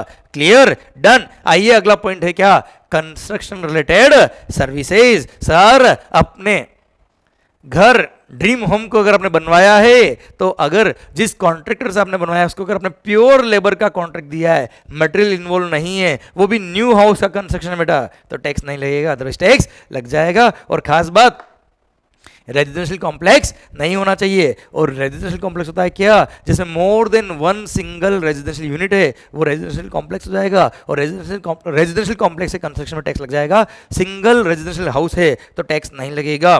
क्लियर, भले उसका नया देना, बस उसका नया कंस्ट्रक्शन होना चाहिए, वो भी प्योर लेबर कॉन्ट्रैक्ट बेटा। ओके सर, पॉइंट नंबर 2 बोलता है क्या, अगर आपने प्योर लेबर कॉन्ट्रैक्ट दिया, कंस्ट्रक्शन का रिपेयर रिनोवेशन सब कुछ कवर है इसमें, किसके रेस्पेक्ट में, सर किसके रेस्पेक्ट में? Beneficiary led individual house construction और enhancement under housing for all urban mission और प्रधानमंत्री आवास योजना। प्रधानमंत्री आवास योजना और housing for all urban mission के थ्रू आपने घर का कंस्ट्रक्शन किया है जो प्योर लेबर है या रिपेयरिंग का काम भी किया तो भी टैक्स एग्जम्प्ट होगा इसके अंदर बेटा। क्लियर? देन आता है क्या सर, सुनना बच्चों ध्यान से, दिल थाम के सुनेगा, नया पॉइंट है sir. Transfer of development right, summary बता रहा हूं बेटा, ध्यान रखना। ट्रांसफर ऑफ डेवलपमेंट राइट, जैसे बिल्डर ने सोसाइटी से कांटेक्ट किया कि, या सोसाइटी ने बिल्डर से कांटेक्ट किया, एग्रीमेंट हुआ इनके बीच में कि पुराने घर, पुराना फ्लैट तोड़ेगा, पुरानी बिल्डिंग तोड़ेगा और नई बिल्डिंग बनाएगा, तो ऐसे केस में सोसाइटी ने बिल्डर को क्या दिया है? डेवलपमेंट राइट ट्रांसफर किए, या फ्लोर स्पेस इंडेक्स ट्रांसफर किया, या additional floor space index transfer किया, या लॉन्ग टर्म लीज पे वो प्लॉट दिया 30 ईयर्स और मोर देन 30 ईयर्स के लिए। तो ऐसे केस में बिल्डर क्या करता है? उनको नई बिल्डिंग बना के देता है, नए फ्लैट बना के देता है बेटा। तो ऐसे केस में ये बार्टर हो गया। अब बार्टर हो गया तो ऐसे केस में क्या होगा बच्चों? जो डेवलपमेंट राइट ट्रांसफर किए, भली बार्टर हो या मनी की कंसिडरेशन दे, तो ट्रांसफर ऑफ डेवलपमेंट राइट या floor space index including additional floor space index, या फिर लॉन्ग टर्म लीज पे प्लॉट दिया है, किसके लिए? रेजिडेंशियल अपार्टमेंट के लिए बेटा, ध्यान रखना। तो सर उसके केस में एग्जीबिशन दिया हुआ है। अब मान लो कोई प्लॉट है, कोई एरिया है, सर 1 लाख स्क्वायर फीट का मान लो, और उसमें रेजिडेंशियल भी बन रहा है और कमर्शियल भी बन रहा है, तो क्या करेंगे? डेवलपमेंट राइट जो ट्रांसफर किया उसमें हम प्रोपोर्शन निकालेंगे कारपेट एरिया के हिसाब से कि कारपेट एरिया कमर्शियल का कितना है और रेजिडेंशियल का कितना है। तो जितना रेजिडेंशियल के लिए अपोर्शन होगा उतने पोर्शन के लिए एग्जीबिशन आएगा। पर रेजिडेंशियल में भी क्या होता है बच्चों कि मान लो 100 फ्लैट बन रहे हैं, कितना बन रहा है बेटा? 100 फ्लैट्स बन रहे हैं। 100 फ्लैट में से 70 फ्लैट बुक हो गए before grant of completion certificate और its first occupation whichever is earlier, तो उन पे टैक्स लगता है। और 30 फ्लैट जो रिमेनिंग रह गए, जो बुक नहीं हुए till the grant of completion certificate और first occupation whichever is earlier, 30 flat पे टैक्स नहीं लगेगा। तो सर ध्यान रखना, 70 फ्लैट जो बुक हो गए उस पर टैक्स लग रहा है ना बेटा। तो 70 फ्लैट के प्रोपोर्शनेट कारपेट एरिया के हिसाब से जो वैल्यू आएगा डेवलपमेंट राइट का, उस वैल्यू पे टैक्स एग्जम्प्ट किया बेटा, क्योंकि 70 फ्लैट पे। अच्छा 1 अप्रैल 2019 की बात करा बेटा ये। अच्छा construction of residential apartment, I repeat, construction of residential apartment के लिए रेजिडेंशियल, तो सर क्या हो गया? 1 लाख स्क्वायर फीट में से मान लो 50,000 स्क्वायर फीट रेजिडेंशियल के लिए और 50,000 किसके लिए, या आप मान लो 80,000 स्क्वायर फीट किसके लिए? रेजिडेंशियल के लिए। 20,000 स्क्वायर फीट किसके लिए? कमर्शियल के लिए। तो पहली बात तो 20% पे टैक्स लगेगा। 80,000 में भी 70 फ्लैट के प्रोपोर्शनेट कारपेट एरिया पे टैक्स के प्रोपोर्शनेट डेवलपमेंट राइट की वैल्यू पे टैक्स नहीं लगेगा, बाकी पे टैक्स लग जाएगा। तो कुल मिला के 1 लाख स्क्वायर फीट में से मैं मानता हूं 80,000 क्या है? रेजिडेंशियल के लिए। 80,000 में भी मान लो 70% किसके में क्या हो गया? बुक हो गए बेटा। 70% जो फ्लैट थे वो बुक हो गए और एरिया सब में सेम है बेटा। तो ऐसे केस में 80,000 का 70% कितना हो गया? 56,000 स्क्वायर फीट। 56,000 स्क्वायर फीट जो एरिया है, ये एरिया के लिए जो प्रोपोर्शनेट एलोकेट होगा डेवलपमेंट राइट की वैल्यू, वो ही एग्जम्प्ट है, बाकी सब टैक्सेबल बच्चों। क्लियर? समझे? तो कमर्शियल अपार्टमेंट के लिए जो अपोर्शन है वो तो टैक्सेबल ही है, प्लस रेजिडेंशियल में भी जो बुक नहीं हुए उसके डेवलपमेंट राइट की वैल्यू पे टैक्स, उसके प्रोपोर्शनेट एरिया के डेवलपमेंट राइट की वैल्यू पे टैक्स लग जाएगा। समझे आप मेरी बात? भारत माता की जय। पॉइंट नंबर 3 और पॉइंट नंबर 4 खत्म होता है। अब आइए नेक्स्ट है क्या? Renting of immovable property related services. Renting of residential dwelling for use as residence, घर किराए पे लिया रहने के लिए, घर किराए पे लिया है रहने के लिए तो टैक्स नहीं लगेगा, पर घर को किराए पे दिया है कमर्शियल यूज के लिए तो टैक्स लग जाएगा बच्चों। और हाँ आपको बताया क्या, एक मान लो सिंगल बंगलो है 2 फ्लोर का, फर्स्ट फ्लोर और ग्राउंड फ्लोर सर, और उसने क्या किया? रेंट पे दिया किसी पर्सन को, जिसने रेंट पे लिया उसने क्या किया? इस फ्लैट को, इस बंगलो को कैसे यूज में लिया? नीचे फूलों की दुकान, ऊपर हाँ बोलो गोरी का मकान, मतलब उसने फर्स्ट फ्लोर को काम लिया कमर्शियल पर्पज के लिए, और सॉरी ग्राउंड फ्लोर को काम लिया किसके लिए? कमर्शियल पर्पज के लिए। फर्स्ट फ्लोर को काम लिया रेजिडेंशियल पर्पज के लिए। तो जितना रेजिडेंशियल के लिए काम रहा वो एग्जम्प्ट है, जो कमर्शियल में काम रहा टैक्सेबल है, पर दोनों के लिए फीस कॉमन चार्ज करी, तो इट्स अ बंडल्ड सप्लाई। और ये ऑर्डिनरी कोर्स ऑफ बिजनेस में साथ में सप्लाई नहीं होता, ये क्या है? मिक्स सप्लाई है, और हाईएस्ट रेट मतलब पूरा टैक्सेबल लग जाएगा बेटा। माहौल सरकार। आइए अगला पॉइंट सर, ध्यान देना बच्चा। पॉइंट नंबर 2 बोलता है क्या? Hotels services by hotel inn guest house club camp site bye whatever name called. इन्होंने जो सर्विसेज दिए, अगर वैल्यू ऑफ सप्लाई, पहले था डिक्लेयर्ड वैल्यू, अब हो गया actual transaction value inclusive all charges. Sir actual value of supply is up to ₹1,000। पहले ध्यान रखना बिलो ₹1,000 था बेटा, जिसको last year amendment, last 6 month पहले अमेंडमेंट करके बोल दिया क्या? अप टू, बिलो और इक्वल टू ₹1,000 पर डे और इक्विवेलेंट अगर है पर डे तो चार्ज तो उस रेंट पे टैक्स नहीं लगेगा। Services by hotel inn guest house club camp site by whatever name called, dharamshala हो अधर्मशाला हो कुछ भी हो, 1,000 रुपये तक का रेंट है, टैक्स नहीं लगेगा। 1,000 रुपये तक का रेंट है पर डे और इक्विवेलेंट, तो टैक्स नहीं लगेगा। और इक्विवेलेंट का मतलब क्या है, अगर मान लो कोई होटल आवरली बेस पे चार्ज करता है तो पर डे के हिसाब से देख लेना, वो 1,000 रुपये या उससे कम आता तो टैक्स नहीं लगेगा। अगर 1,001 रुपये हो गया तो पूरे पे टैक्स लग जाएगा बच्चों। सर देन ना अगली बात, हॉस्टल। सर हॉस्टल के लिए एक सर्कुलर था, हॉस्टल फी जो होता है बच्चों, अगर हॉस्टल फी 1,000 रुपये पर डे या उससे कम है तो टैक्स इसमें कवर हो जाएगा और एग्जेम्पशन मिल जाएगा बेटा उसको, पर 1,000 से ऊपर तो टैक्स लग जाएगा जो सर्कुलर दिया उस अकॉर्डिंग बेटा। क्लियर, समझा मेरी बात। वैसे जनरली जो हॉस्टल्स होते हैं वो 1,000 रुपये पर डे या उससे कम ही चार्ज नॉर्मली होता है, तो उस पर टैक्स नहीं लगेगा, अदरवाइज टैक्स लग जाएगा बच्चों। आइए नेक्स्ट पॉइंट क्या, sir services by person by way of conduct of any religious ceremony, pandit ji को टैक्स एग्जम्प्ट कर दिया। Then renting of precincts of religious place, अरे मंदिर मस्जिद का एरिया आपने रेंट पे लिया है तो उस रेंटिंग के अमाउंट पे जीएसटी नहीं लगेगा, but that should be meant for that religious place should be meant for general public बचा। हाँ है ना, अच्छा।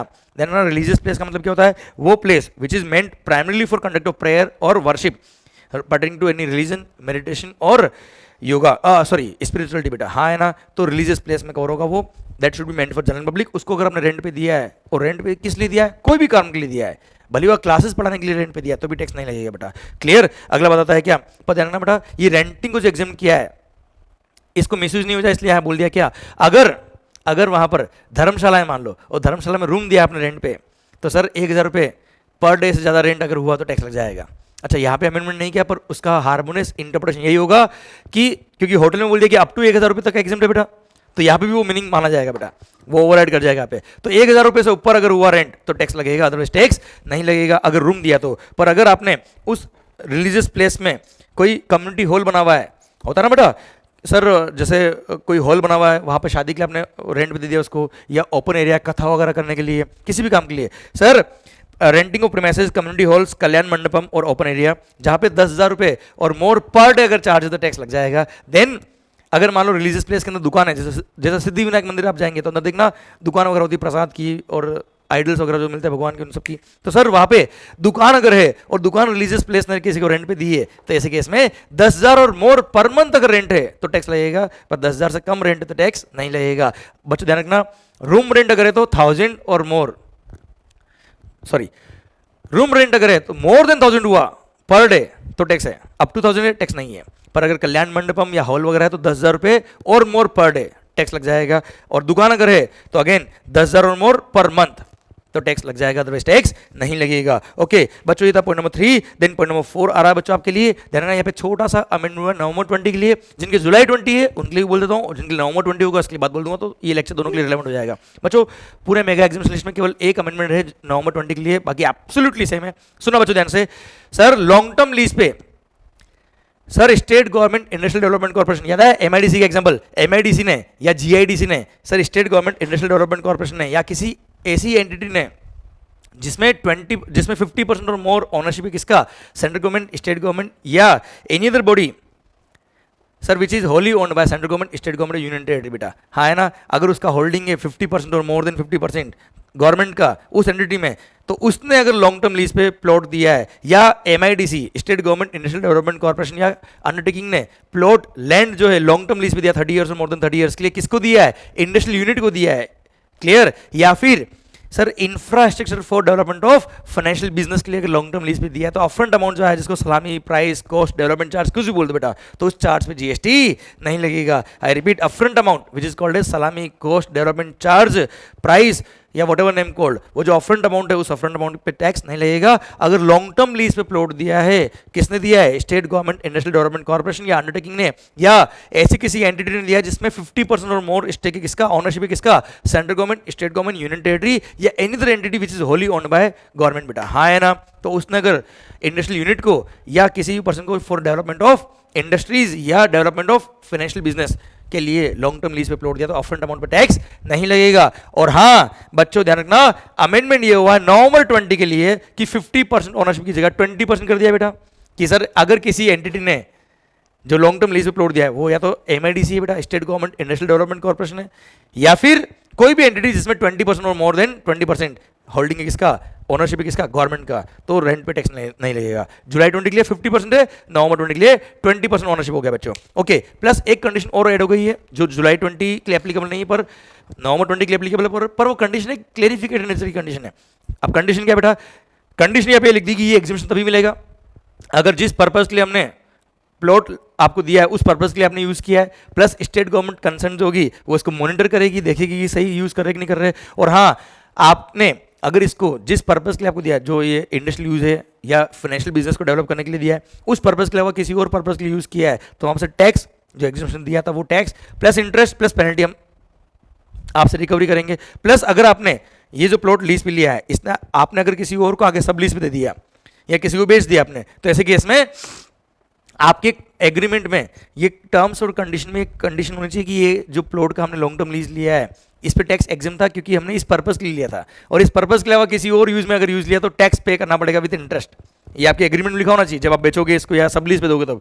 प्लस जो ओरिजिनल लेसर है, लेसी है या जिसको ट्रांसफर किया वो सब जॉइंटली एंड सेवरली लायबल होंगे अगर आपने कंडीशन ब्रीच करी तो बेटा ये कंडीशंस ऐड होगी नवंबर 20 के लिए। क्लियर, समझे मेरी बात? वैसे कोई खास बात नहीं है, ये जुलाई 20 के लिए कंडीशन नहीं थी बेटा। माहौल सरकार, इसके बाद पॉइंट नंबर 5 से लेकर पॉइंट नंबर 10 तक जो मैंने बुक में दे रखे आपको, ये सारे वो एग्रीकल्चर रिलेटेड जो पॉइंट थे, वेयर हाउसिंग वाले, renting of land for agriculture purpose वगैरह, ये सब मैंने यहाँ पे रिपीट किए सो दैट सारे रेंटिंग वाले पॉइंट एक जगह आ जाए। आइए अगला इंडस्ट्री, अगला पॉइंट पढ़ रहे हैं। अगला क्लबिंग जो मैंने किया है, सारी गवर्नमेंट रिलेटेड सर्विसेज, दिल थाम के सुनिएगा, गवर्नमेंट रिलेटेड सर्विस आ रही बेटा, all the services, all the services provided by the central government, state government, union territory या local authority are exempt from GST except following for। चार केस में tax लगेगा। फर्स्ट क्या है, services by department of post by way of speed post, express parcel post, life insurance और agency services to any person other than central government, state government और union territory या local authority नहीं लिखा बेटा। Okay sir, second point होता है क्या, transfer of goods और passengers, then service in relation to vessel या aircraft whether within the precincts of the port और एयरपोर्ट या आउटसाइड द पोर्ट या एयरपोर्ट। और हाँ, इन तीन सर्विसेज को गवर्नमेंट ने किसको भी दिया है टैक्स लगेगा, पर इन तीन के अलावा कोई भी सर्विस दी है, किसी को भी दी है तो टैक्स एग्जेम्प्ट है। पर इन तीन के अलावा कोई भी सर्विस गवर्नमेंट ने दी किसको, बिजनेस एंटिटी को, तो टैक्स लग जाएगा। और खास बात वो भी रिवर्स चार्ज मैकेनिज्म लगेगा, और रेसिपिएंट जो बिजनेस एंटिटी वो लायबल होगा टैक्स पे करने के लिए under RCM to the government directly except one service, renting of immovable property. और renting of immovable property by government to business entity tax तो लगेगा पर वहां फॉरवर्ड चार्ज मैकेनिज्म लग जाएगा अगर बिजनेस एंटिटी रजिस्टर्ड नहीं है। तो अगर बिजनेस एंटिटी जीएसटी में रजिस्टर्ड है तो ऐसे केस में रिवर्स चार्ज में रेंटिंग पे भी कौन टैक्स पे करेगा, बिजनेस एंटिटी टैक्स पे करेगा बेटा, हाँ है ना। और अगर बिजनेस एंटिटी रजिस्टर्ड नहीं है तो रेंटिंग ऑफ इमूवेबल प्रॉपर्टी पे फॉरवर्ड चार्ज गवर्नमेंट टैक्स पे करेगा। पर हाँ, रेंटिंग ऑफ इमूवेबल प्रॉपर्टी के अलावा और ऊपर जो तीन सर्विस, इन तीन के अलावा कोई भी सर्विस गवर्नमेंट ने बिजनेस एंटिटी को दी है तो वहां टैक्स लगता है, रिवर्स चार्ज लगता है, भले बिजनेस एंटिटी रजिस्टर्ड हो या नहीं हो टैक्स लगेगा, रिवर्स चार्ज पे करना पड़ेगा बेटा। क्लियर। पर अगर बिजनेस एंटिटी रजिस्टर्ड नहीं है तो उसको बेचारे को जीएसटी में रजिस्ट्रेशन कराना पड़ जाएगा, टैक्स पे करना पड़ जाएगा। इसलिए बोल दिया अगर किसी, नेक्स्ट पॉइंट में इसलिए बोल दिया क्या, अगर किसी बिजनेस एंटिटी का प्रीवियस फाइनेंशियल में एग्रीगेट टर्नओवर 20 लाख या कुछ स्टेट में 10 लाख या कुछ केस में 40 लाख आता है ओनली गुड्स, मतलब उतने टर्नओवर से कम है जिसकी वजह से उसको रजिस्ट्रेशन की लायबिलिटी आती है बेटा, हाँ है ना। तो सर 10, 20 या 40 लाख की कम है तो ऐसे केस में उस बिजनेस एंटिटी को करंट फाइनेंशियल में गवर्नमेंट ने कोई भी सर्विस दी है तो वो एग्जेम्प्ट रहेगी। पर हाँ, ऑब्वियस बात है, ऊपर वाली तीन सर्विस कौन सी, पोस्ट वाली सर्विसेज, वेसल एयरक्राफ्ट वाली या ट्रांसपोर्ट वाली या renting of immovable property service, ये टैक्स वाली रहेगी बेटा। मतलब जहां रिवर्स चार्ज था उसको एग्जाम कर दिया अगर बिजनेस एंटिटी का टर्नओवर प्रीवियस ईयर में थ्रेशोल्ड लिमिट फॉर रजिस्ट्रेशन से कम था तो बेटा। क्लियर। प्लस अगर थ्रेशोल्ड लिमिट से ज्यादा था टर्नओवर बिजनेस एंटिटी का प्रीवियस फाइनेंशियल में तो ऐसे केस में गवर्नमेंट ने करंट ईयर में कोई भी सर्विस दी है तो टैक्स लग जाएगा। पर अगर पर ट्रांजेक्शन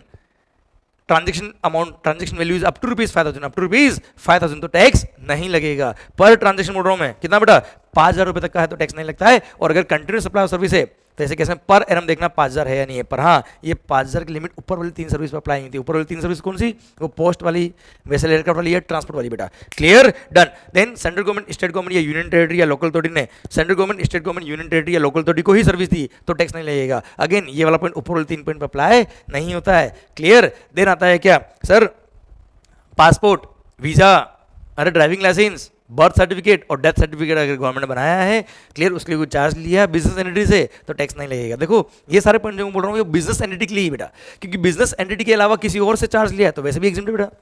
क्योंकि बिजनेस एंटिटी के अलावा किसी और पर्सन से अगर चार्ज लिया तो केवल 3 सर्विस ही टैक्सेबल है, बाकी सब तो वैसे भी एग्जाम्प्ट बेटा। आइए नेक्स्ट क्या, services by central government, state government, union territory और local authority by way of registration required under any law. किसी रजिस्ट्रेशन फी चार्ज करी है या कोई भी टेस्टिंग किया है, कैलिब्रेशन, सेफ्टी चेक, सर्टिफिकेशन किया है और उसके लिए कुछ चार्ज लिया तो टैक्स नहीं लगेगा। देन FSSAI ने जो चार्ज लिए, food safety and security food safety and standards authority of India ने जो भी चार्ज लिया है फूड बिजनेस ऑर्गेनाइजेशन से, ऑपरेटर से, तो टैक्स नहीं लगेगा। देन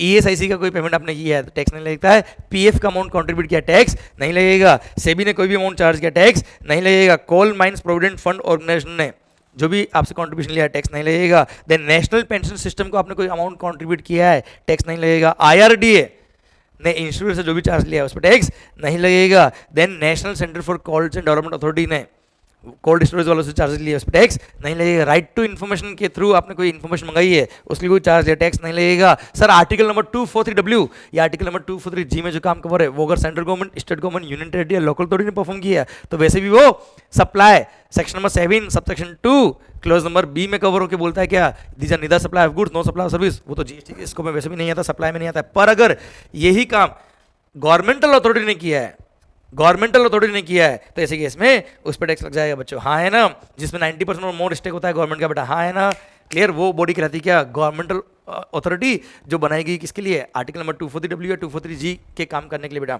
अब सुनो बेटा, गवर्नमेंटल अथॉरिटी ने ऐसा कोई काम किया जो आर्टिकल नंबर 243W जो म्यूनसिपैलिटी वाले काम है या आर्टिकल नंबर 243G जो पंचायती काम है, ये काम किया तो उसके चार्ज पे GST नहीं लगेगा, क्लियर। और सुना बच्चों ध्यान से, यही काम, अब सुनना एक पॉइंट आ गया, मैं यही कनेक्ट कर रहा हूं। अब मान लो साफ सफाई का काम था बेटा, मुंबई को साफ करना है, उसका कॉन्ट्रैक्ट सेंट्रल गवर्नमेंट ने लिया और सेंट्रल गवर्नमेंट ने वो काम मेरे को दे दिया बेटा, तो मैंने सर्विसेज दी किसको, सेंट्रल गवर्नमेंट को।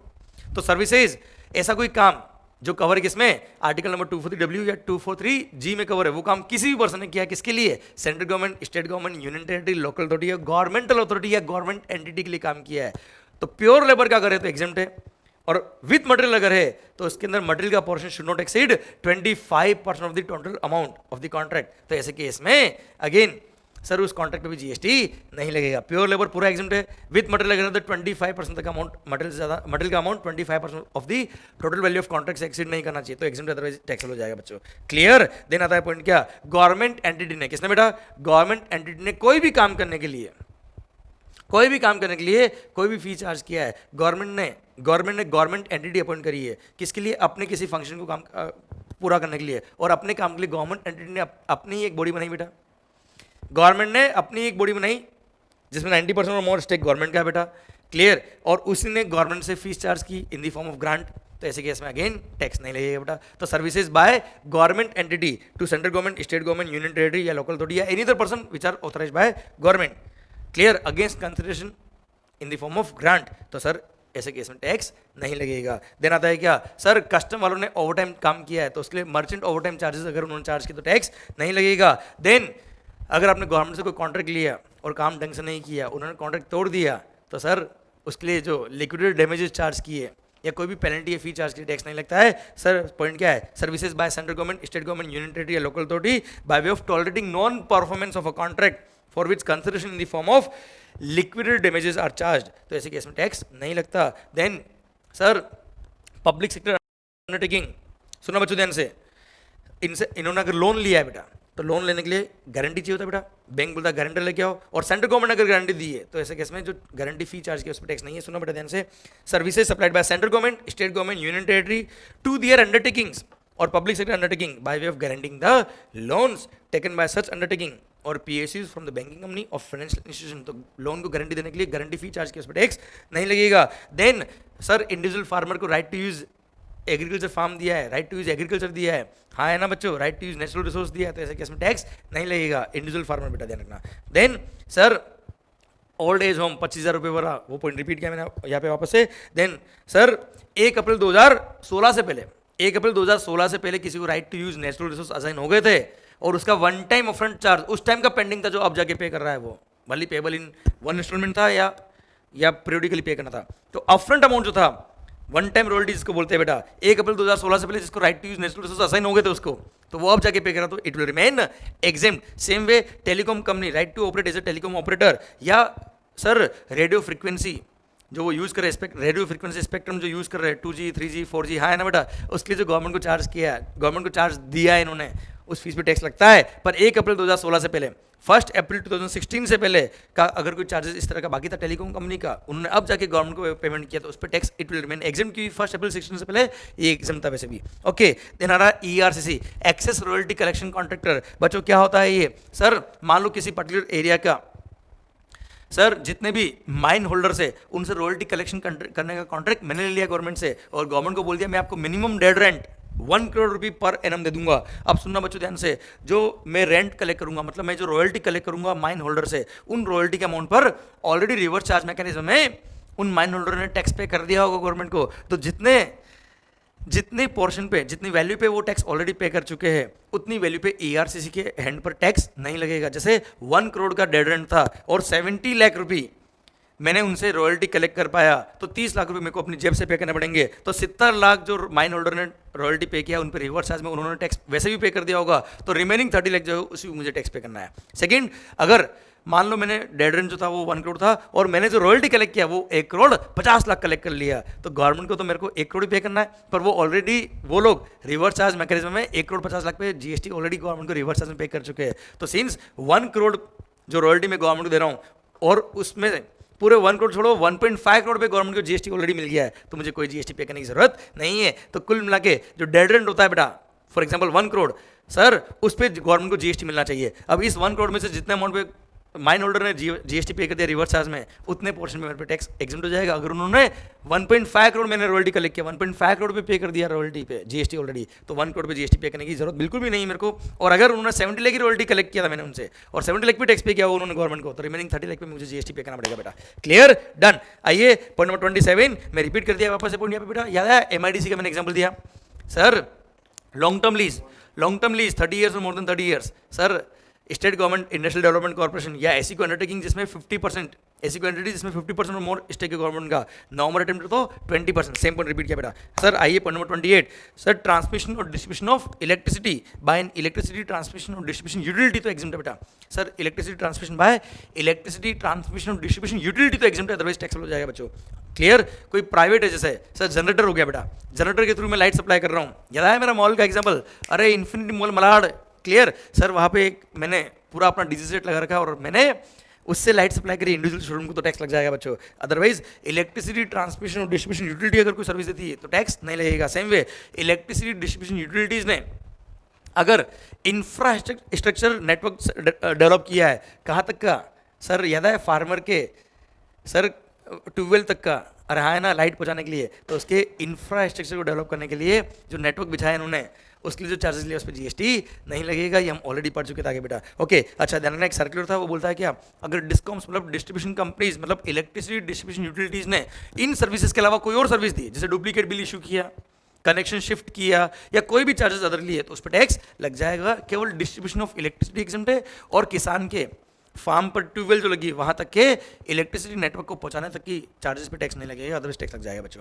क्लियर। देना था क्या, services bye diplomatic mission located in India, foreign diplomatic mission, अरे वीजा प्रोसेस किया, चार्जेस लिए टैक्स नहीं लगेगा। देन सर देना बेटा, सर कुमाऊं मंडल विकास निगम लिमिटेड और कमेटी और स्टेट कमेटी अंडर द हज कमेटी एक्ट ने रिलीजियस पिलग्रिमेज कराया, और रिलीजियस पिलग्रिमेज के लिए जो चार्जेस लिए उस पर GST नहीं लगेगा। किसी और के थ्रू अगर आप 4 धाम की यात्रा पे गए, रिलीजियस पिलग्रिमेज गए, किसी प्राइवेट टूर ऑपरेटर के थ्रू चले गए, टैक्स लग जाएगा बच्चों। कौन है, कुमाऊं मंडल विकास निगम लिमिटेड या कमेटी और स्टेट कमेटी अंडर हज कमेटी एक्ट, उनके थ्रू रिलीजियस पिलग्रिमेज करने का तो टैक्स नहीं लगेगा, अदरवाइज टैक्स लग जाएगा।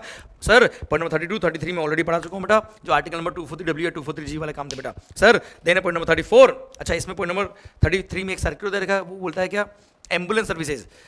अब सर क्या हुआ, गवर्नमेंट का एक प्रोजेक्ट था बेटा नेशनल हेल्थ मिशन, उसके थ्रू गवर्नमेंट ने बोला कि साहब फ्री एम्बुलेंस सेवा देंगे अगर किसी का एक्सीडेंट हो गया तो। अब एम्बुलेंस इतनी गवर्नमेंट के पास थी नहीं, गवर्नमेंट ने हमको कांटेक्ट किया कि साहब आप पेशेंट को बचा दो हॉस्पिटल में और उसका लिए जो भी चार्ज होगा हमसे ले लेना। तो ऐसे केस में हमने जो भी सर्विस दी है सर, अगर प्योर लेबर की दी तो वो आर्टिकल नंबर 243W के प्योर लेबर में वैसे भी कवर हो जाएगी, और विथ मटेरियल अगर है तो मटेरियल का पोर्शन वैसे भी 25% से क्रॉस नहीं होता है, इसलिए वो यहाँ पे कवर हो जाएगा, एग्जाम हो जाएगा। और वैसे भी एम्बुलेंस सर्विस तो वैसे भी सर कोई भी पर्सन दे टैक्स एग्जाम होता है सब। आइए पॉइंट नंबर 34 की तरफ, services of leasing of assets. Indian railway को दिया बेटा servicing of leasing of assets rolling stock asset including wagons coaches और locos by the Indian railway finance corporation to Indian railways exempt होगा। GST network ने जो government को service दी है tax नहीं लगेगा। अरे जीएसटी नेटवर्क जीएसटीएन भी तो ऑपरेट करने के लिए पैसा चाहिए इसको बेटा। सेंट्रल गवर्नमेंट स्टेट गवर्नमेंट या यूनियन टेरिटरी से for the implementation of GST जो चार्ज लिया उस पर जीएसटी नहीं लगेगा। देन ऐसा कोई इंश्योरेंस स्कीम जिसका सारा प्रीमियम गवर्नमेंट ने बोन किया टैक्स नहीं लगेगा। नेक्स्ट पॉइंट क्या, ऐसा कोई ट्रेनिंग प्रोग्राम जिसका सारा खर्चा किसने बोन किया है, गवर्नमेंट ने बोन किया, टैक्स नहीं लगेगा। रिपीट किया पॉइंट बेटा। Then regional connectivity scheme airport, वहां गए हो या वहां से आए हो तो गवर्नमेंट के पोर्शन पे फ्लाइट टिकट पे टैक्स नहीं लगता बेटा, ये बात हमने ऑलरेडी कर ली है। देन फेयर प्राइस शॉप, याद है राशन की दुकान, वर्ल्ड कप, नायक मूवी, तो फेयर प्राइस शॉप ने सेंट्रल गवर्नमेंट या स्टेट गवर्नमेंट या यूनियन टेरिटरी से जो भी कमीशन या मार्जिन चार्ज किया है अपना उस पर टैक्स नहीं लगता है। देन स्टेप या टीबीआई स्टेप और bio incubator, any service provided by TBI STEP और bio incubator are exempt from GST. याद है एग्जाम्पल मेरा आईआईटी मुंबई पवई, अरे हाँ है ना सर, माहौल उस दिन क्या शानदार मजा आया था आपको पढ़ते वक्त, हाँ है ना sir. Any service provided by TBI STEP और bio incubator are exempt from GST. अब ये तो हो गया इंक्यूबेटर, इसके अंदर जो सर R&D कर रहा है, रिसर्च और डेवलपमेंट कर रहा है, जिसको बोलते हैं इंक्यूबेटर, जिसको बोलते हैं इंक्यूबेटी ने सर्विसेज दी है, वो भी एग्जिम्ट है। पर उसके लिए कंडीशन क्या है, प्रीवियस फाइनेंशियल में उस इंक्यूबेटी का टर्नओवर 50 लेके उससे कम होना चाहिए तो एग्जिम्शन मिलेगा।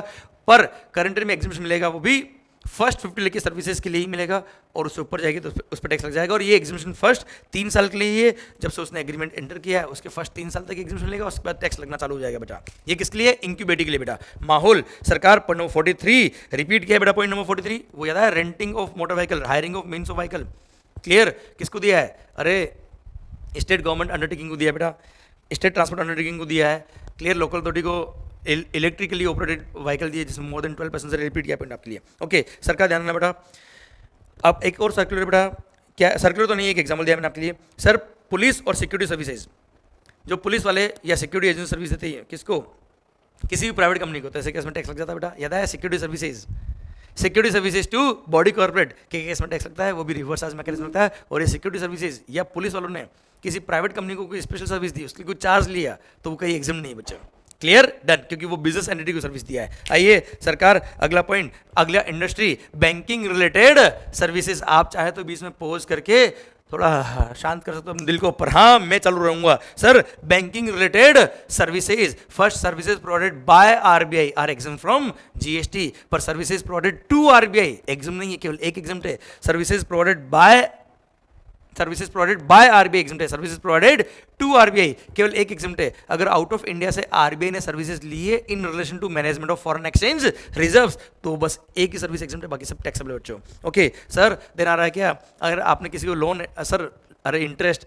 Services by way of extending loans advances deposits in so far as the consideration is represented by way of interest और डिस्काउंट, तो टैक्स नहीं लगेगा बच्चों। भले वो लोन किसने भी दिया हो, किसने भी लिया हो, भले वो बैंक हो या कोई प्राइवेट पर्सन हो, इंटरेस्ट और डिस्काउंट के अमाउंट पे टैक्स नहीं लगता, ब्याज पे टैक्स नहीं लगता बेटा। देन आता है पॉइंट क्या, अगर आपने सर एक बैंक या मनी चेंजर ने दूसरे बैंक या मनी चेंजर को, ऑथराइज मनी चेंजर या ऑथराइज बैंक को फॉरेन एक्सचेंज कन्वर्जन की सर्विसेज दी है, तो उसके फॉरेन एक्सचेंज कन्वर्जन के चार्ज पे टैक्स नहीं लगता। ध्यान रखना, inter bank foreign currency conversion amongst banks और authorised dealers of foreign currency और amongst banks and such dealers are exempt from GST, clear. अच्छा ध्यान रखना बच्चों, क्रेडिट कार्ड का पेमेंट करने में अगर आप लेट हो गए, उसके लिए अगर इंटरेस्ट चार्ज हुआ तो उसके लिए अलग से कहा है क्या, क्रेडिट कार्ड का इंटरेस्ट हम नॉर्मल इंटरेस्ट नहीं मानते, हम सर्विस चार्ज मानते हैं, हम टैक्स लगाएंगे। ध्यान रखना मेरा बात। सेकंड बात, अगर सर जैसे कोई short term money market instrument, याद है बेटा, अरे CD, commercial papers, certificate of deposits, ये short term money market instruments are like promissory note, these are covered in the scope of money, और pure transaction money is not supply, और उसके लिए interest charge हो तो interest पे वैसे भी जीएसटी नहीं लगता बेटा, clear. Then sale of securities are neither supply of goods not supply of services, forward contract, future contract, कोई जीएसटी नहीं लगता है। अच्छा repo transaction, reverse repo transaction,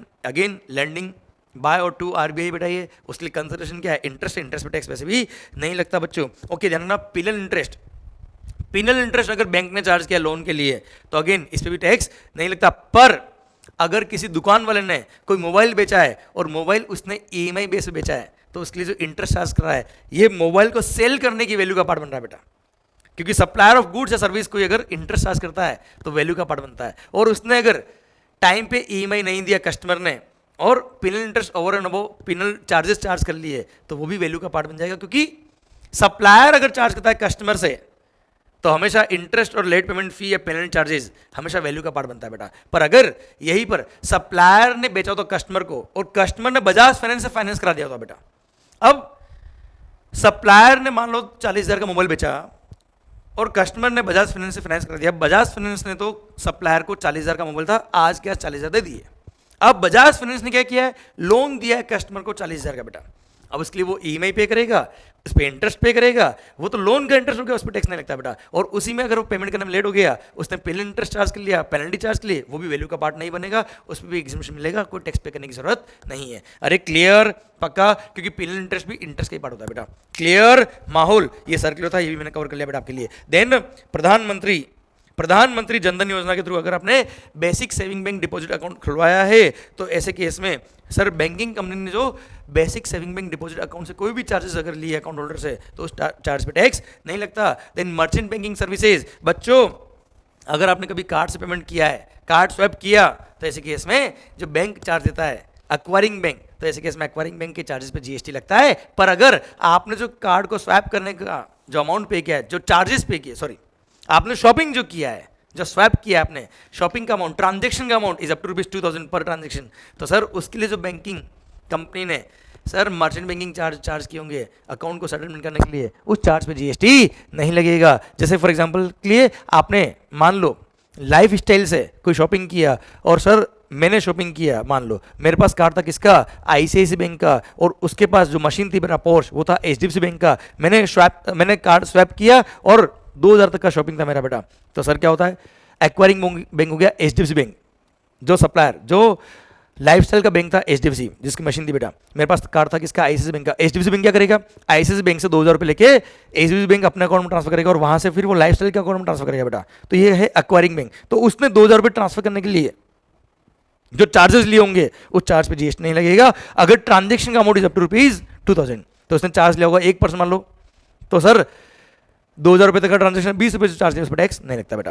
clear. आइए बच्चों next, services by the following person in the respective capacities. First है क्या, business facilitator और बिजनेस कॉरेस्पोंडेंट सर्विस दी बैंकिंग कंपनी को इन respect of accounts in its rural area branch. तो rural area branch के respect में business facilitator या business correspondent ने जो भी चार्ज लिया होगा बैंकिंग कंपनी से टैक्स नहीं लगेगा। सेम वे बिजनेस फैसिलिटेटर या बिजनेस कॉरेस्पोंडेंट कोई एजेंट अपॉइंट कर दिया अपने अंडर, तो उस इंटरमीडिएट ने अगर सर्विसेज दी किसको, बिजनेस कॉरेस्पोंडेंट को या बिजनेस फैसिलिटेटर को, तो ऐसे केस में अगर वो ब्रांच रूरल एरिया में थी तो रूरल एरिया के रेस्पेक्ट में है तो टैक्स एग्जम्प्ट है, अर्बन एरिया के रेस्पेक्ट में तो टैक्स लगता है बच्चों। और हाँ ध्यान रखना, अर्बन एरिया के रेस्पेक्ट में अगर है तो बिजनेस फैसिलिटेटर ने जो सर्विस दी बैंक को तो वहाँ रिवर्स चार्ज लगता है, बिजनेस कॉरेस्पोंडेंट की किसमें रिवर्स चार्ज नहीं है। और बिजनेस कॉरेस्पोंडेंट ने अपने अंडर एक एजेंट अपॉइंट किया तो एजेंट ने जो सर्विसेज दी बिजनेस कॉरेस्पोंडेंट को, वहाँ पे एजेंट के कमीशन पे रिवर्स चार्ज में बिजनेस कॉरेस्पोंडेंट खुद टैक्स पे करेगा रिवर्स चार्ज मैकेनिज्म में। सेम वे नेक्स्ट होता है क्या, इंश्योरेंस कंपनी के बिजनेस फैसिलिटेटर और बिजनेस कॉरेस्पोंडेंट, बिजनेस फैसिलिटेटर और बिजनेस कॉरेस्पोंडेंट ने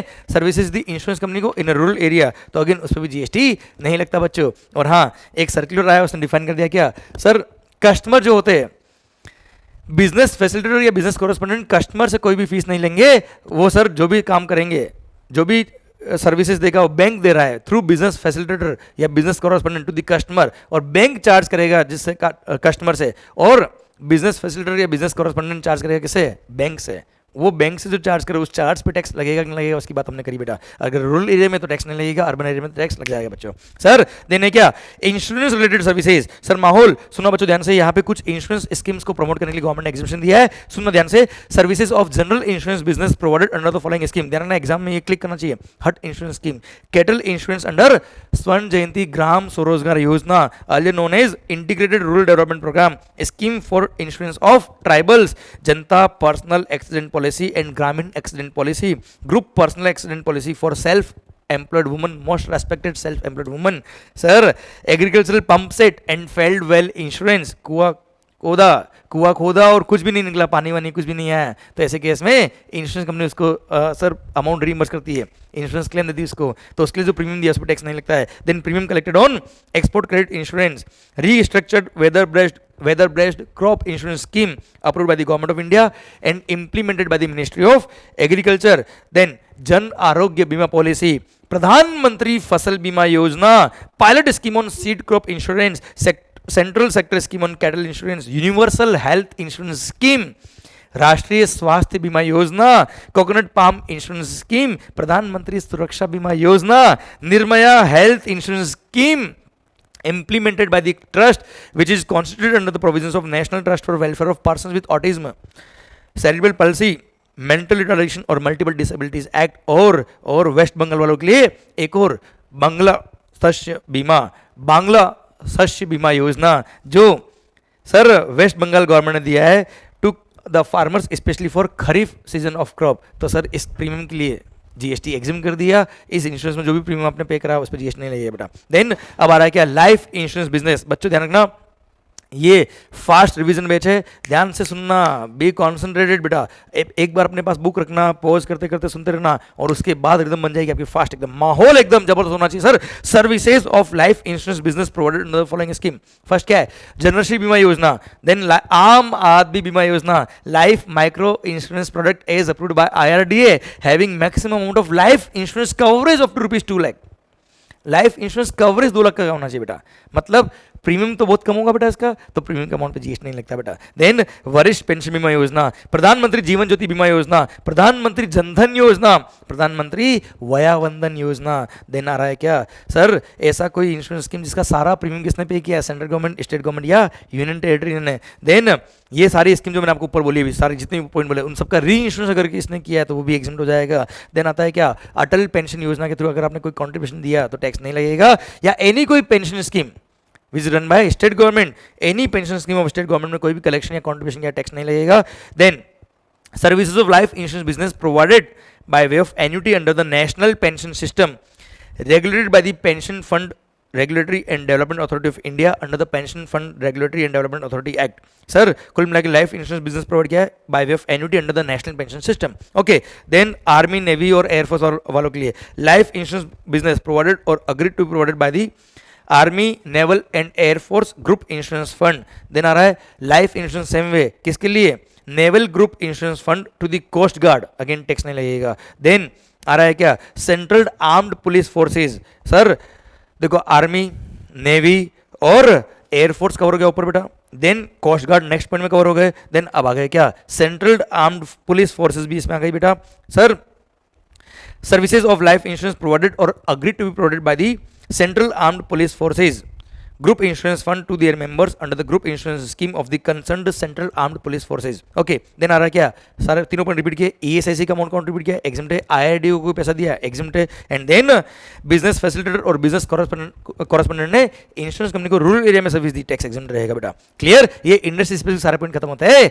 अब आइए जो पॉइंट बच गए वो मैंने मिसलेनियस सर्विसेज में डाल दिए, और सर एक एक पॉइंट पढ़ाता हूं मैं आपको, दिल थाम के सुनेगा। सबसे पहला point, services of transfer of going concern as a whole और in independent part thereof. तो ऐसे केस में sir supply of going concern भी सर्विस के स्कोप में आता है बेटा, क्योंकि anything other than goods is service, और इसलिए वो टैक्सेबिलिटी के स्कोप में आ रहा था, यहाँ इसको कवर करके एग्जाम कर दिया, बोल दिया नहीं चाहिए टैक्स हमें बेटा। देन आता है क्या, लॉयर की सर्विसेज या आर्बिट्रल ट्रिब्यूनल की सर्विसेज। सुनो बच्चों ध्यान से, all the services provided by arbitral tribunal या advocate, firm of advocate, senior advocate, कोई भी advocate, all the services provided by advocate, firm of advocate या आर्बिट्रल ट्रिब्यूनल, इन्होंने सर्विस दी किसको, any person other than business entity, exempt.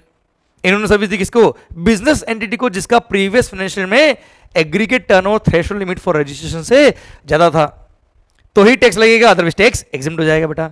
Clear, तो sir कुल मिला के क्या हो गया बेटा, बिजनेस एंटिटी के अलावा किसी को भी सर्विस दी, एग्जिम्ट।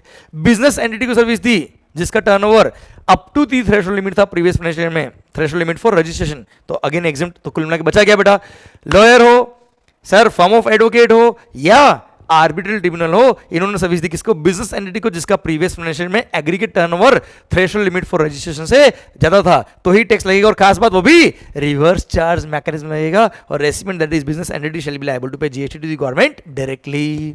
क्लियर, एक और बात बेटा, अगर इन्होंने लॉयर हो, आर्बिट्रल ट्रिब्यूनल हो, सीनियर एडवोकेट हो या फॉर्म ऑफ एडवोकेट हो, इन्होंने सर्विस दी किसको, central government, state government, union territory, local authority, governmental authority या गवर्नमेंट एंटिटी, अब इनका टर्नओवर भले 20 लाख से ऊपर हो, 50 लाख से ऊपर हो तो भी टैक्स नहीं लगेगा।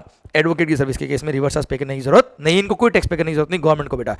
और अब आप बोलेंगे सर सीनियर एडवोकेट के लिए कुछ अलग पॉइंट था, अरे हाँ है, अभी भी है बेटा। अब ध्यान रखना बच्चा, सर नॉर्मल एडवोकेट की बात कर रहा हूं मैं आपसे, advocate, form of advocate other than senior advocate. अब ये पॉइंट एक्स्ट्रा है बेटा, क्लियर? किसके लिए एक्स्ट्रा बेटा? एडवोकेट और फॉर्म ऑफ एडवोकेट के लिए। ये पॉइंट आर्बिट्रल ट्रिब्यूनल के लिए नहीं है और सीनियर एडवोकेट के लिए भी नहीं है। अब सर एडवोकेट और फॉर्म ऑफ एडवोकेट ने सर्विस दी किसको? अदर एडवोकेट या फॉर्म ऑफ एडवोकेट को। अब सर अदर एडवोकेट या फॉर्म ऑफ एडवोकेट का टर्नओवर अगर 20 लाख से ऊपर हुआ प्रीवियस ईयर का, तो अगेन टैक्स लग जाएगा ना रिवर्स चार्ज में, इसलिए यहाँ पे टैक्स क्या कर दिया? एग्जिम कर दिया, क्लियर? पर अगर सर्विस दी किसने? सीनियर एडवोकेट ने या आर्बिट्रल ट्रिब्यूनल ने, किसको? किसी लॉयर को या फॉर्म ऑफ एडवोकेट को ही, तो टैक्स लग जाएगा बच्चों यहाँ पे, क्लियर? जिसका टर्नओवर 20 लाख से ऊपर था तो, क्लियर? पक्का बच्चों? वैसे प्रैक्टिकली बात करें तो सीनियर एडवोकेट ने, किसने बेटा? सीनियर एडवोकेट ने अगर एडवोकेट या फर्म ऑफ एडवोकेट को सर्विस दी तो ऐसे केस में टैक्स लगता है। पर for the purpose of payment of tax recipient किसको मानेंगे? वो बिजनेस एंटिटी को रेसिपिएंट मानेंगे जिसका केस सीनियर एडवोकेट के पास आया था थ्रू अदर एडवोकेट या फॉर्म ऑफ एडवोकेट। तो वो बिजनेस एंटिटी जिसका केस वो रिप्रेजेंट कर रहा है, कौन? सीनियर एडवोकेट, वो बिजनेस एंटिटी लायबल होगा टैक्स पे करने के लिए। प्रैक्टिकली होता है बेटा, क्लियर? पर हाँ थियोरेटिकली बात करें तो सर अगर सीनियर एडवोकेट ने एडवोकेट को सर्विस दी बेटा, क्लियर, और उसी फॉर्म में झगड़ा था और उसका टर्नओवर 20 लाख से ऊपर था, तो ऐसे केस में टैक्स लगेगा और रिवर्स चार्ज में वो एडवोकेट टैक्स पे करेगा, रिवर्स चार्ज में रजिस्ट्रेशन कराएगा। वैसे बात करें प्रैक्टिकली ऐसा होता नहीं है, पर थियोरेटिकली यस पॉसिबल है, क्लियर? माहौल सरकार, आइए अगले पॉइंट की तरफ बढ़ते हैं। Point number 3, services by way of collecting और providing news by an independent journalist, press, याद है Spiderman sir, independent journalist, press trust of India और united news of India. Sir आइए, अरे लाइब्रेरी कभी गए क्या बेटा? हाँ है ना, पढ़ाई करने के लिए, अब मत जाना, कोरोना का डर है बेटा। Sir services of public library, पर वहां बैठ के पढ़ाई करने का जो फीस वो लेता है उस पर टैक्स लगता है, वो एग्जाम नहीं है। एग्जाम क्या है? Book lending charges. Services of public libraries by way of lending of books और पब्लिकेशंस और any other knowledge enhancing content और मटेरियल, तो उसके चार्ज पे जीएसटी नहीं लगेगा। देने क्या? Sir business exhibition organiser, sir services by an organiser to any person in respect of a business exhibition which is held outside India. अगर business exhibition out of India held हुआ है तो business exhibition organiser ने business exhibitor से जो पैसा लिया है, अरे स्टॉल बुकिंग चार्जेस, उस चार्ज पे जीएसटी नहीं लगेगा अगर business exhibition is held outside India. तो सरकार देन आइए क्या? एओपीबीवाई, अरे क्लब एसोसिएशन वगैरह, अगर इन्होंने जो मेंबरशिप फी लिया है, किससे लिया बेटा? ट्रेड यूनियन से लिया है, टैक्स एग्जेम्प्ट है बेटा। अच्छा, किसी भी एओपीबीवाई ने अपने मेंबर से ऐसे किसी काम के लिए पैसा लिया है, कॉन्ट्रीब्यूशन लिया है जो ऑलरेडी एग्जाम था, ऐसा कोई service which is already exam from GST, उसके लिए कोई कॉन्ट्रीब्यूशन लिया, सर मेंबरशिप फी लिया, तो जीएसटी एग्जाम रहेगा। जैसे मेडिकल कैंप करवाया, अब डॉक्टर ने सर्विस दी, वो वैसे भी एग्जाम थी बेटा। अब डॉक्टर ने सर्विस दी क्लब को, क्लब ने पैसा लिया किससे? मेंबर से, तो एक तरह से क्लब ने सर्विस दी मेंबर को बेटा, तो डॉक्टर की सर्विस एग्जाम थी, इसलिए क्लब की जो सर्विस थी वो भी क्या हो जाएगी? एग्जाम हो जाएगी। Although club health care institution नहीं आता बेटा, क्लिनिकल एस्टेब्लिशमेंट नहीं है, फिर भी इस पॉइंट की वजह से एग्जाम हो जाएगा बेटा। ओके सर, फिर आता है क्या? अगर हाउसिंग सोसाइटी बेटा, रेसिडेंट वेलफेयर एसोसिएशन, अरे गोकुलधाम हाउसिंग सोसाइटी, अगर per member per month membership fee is up to ₹7500 तो टैक्स नहीं लगेगा, पर 7500 से ऊपर जैसे 9000 रुपये, तो पूरे 9000 रुपये टैक्स लग जाएगा बच्चों, क्लियर? समझे मेरी बात? अच्छा, एज अ प्योर एजेंट अगर कोई चार्ज लिया तो वो तो वैल्यू का पार्ट वैसे भी नहीं बनता बेटा। अच्छा, मेरे 2 फ्लैट मान लो किसी सोसाइटी में मेरे 2 फ्लैट है, दोनों को 2 अलग अलग फ्लैट माना जाएगा, 2 अलग मेंबर माना जाएगा, तो 7500 पर मेंबर मानते बेटा इसके अंदर, क्लियर? अच्छा, अगर सोसाइटी का टर्नओवर 20 लाख या उससे कम है बेटा, तो 20 लाख या उससे कम है तो they are anyways not liable to get themselves registered. अब जब रजिस्टर्ड के लिए लायबल ही नहीं है तो मेंबरशिप वाली कितनी चली जाए, टैक्स पे करने की जरूरत नहीं है, क्लियर? पक्का? अच्छा, अगर सोसाइटी जो मेंबर से पैसा लेगी उस पर टैक्स लग रहा है, तो सोसाइटी ने जो कॉमन सर्विसेज ली, अरे इनवर्ड सप्लाई पे टैक्स पे किया, आउटवर्ड पे टैक्स लग रहा है, तो आईटीसी मिल जाएगा बेटा, क्लियर? ठीक साहब। देन आ रहा है क्या? कोई पॉइंट नंबर 7, कोई भी क्लब, हिंदुस्तान का कोई भी एसोसिएशन, कोई भी क्लब, कोई भी नॉन प्रॉफिट एंटिटी, जहां जो, सुनना बच्चा, पॉइंट नंबर 7 जो किसके लिए बनी हुई है? वेलफेयर ऑफ दी इंडस्ट्रियल और एग्रीकल्चरल लेबर और फार्मर, अरे किसान या इंडस्ट्रियल लेबर या फार्मर के लिए जो क्लब बना हुआ है, एओपी बनी हुई, उन्होंने जो भी मेंबरशिप फी लिया उस पर टैक्स नहीं लगेगा। हमारी ही मांगे पूरी करो माहौल सरकार। और सेकंड आता है क्या? कोई भी क्लब देश का जिसमें per annum per member membership fee up to ₹1000 है, 1000 रुपये पर एनम मेंबरशिप फी अगर है, तो कोई भी क्लब हो सब पे टैक्स एग्जाम कर दिया है, क्लियर? आइए सरकार नेक्स्ट पॉइंट की तरफ बढ़ते हैं हम sir.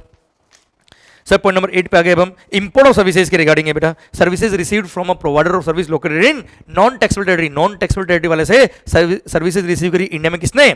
Central government, state government, union territory, local authority और गवर्नमेंटल अथॉरिटी या फिर किसी इंडिविजुअल ने सर्विसेज रिसीव करी है for any purpose in relation to any purpose other than commerce, industry और एनी अदर बिजनेस और प्रोफेशन, तो टैक्स एग्जम्प्ट रहेगा. मतलब सर किसी इंडिविजुअल, गवर्नमेंट या इन्होंने सर्विसेज इंपोर्ट करी बिजनेस पर्पस के लिए तो टैक्स लग जाएगा रिवर्स चार्ज में.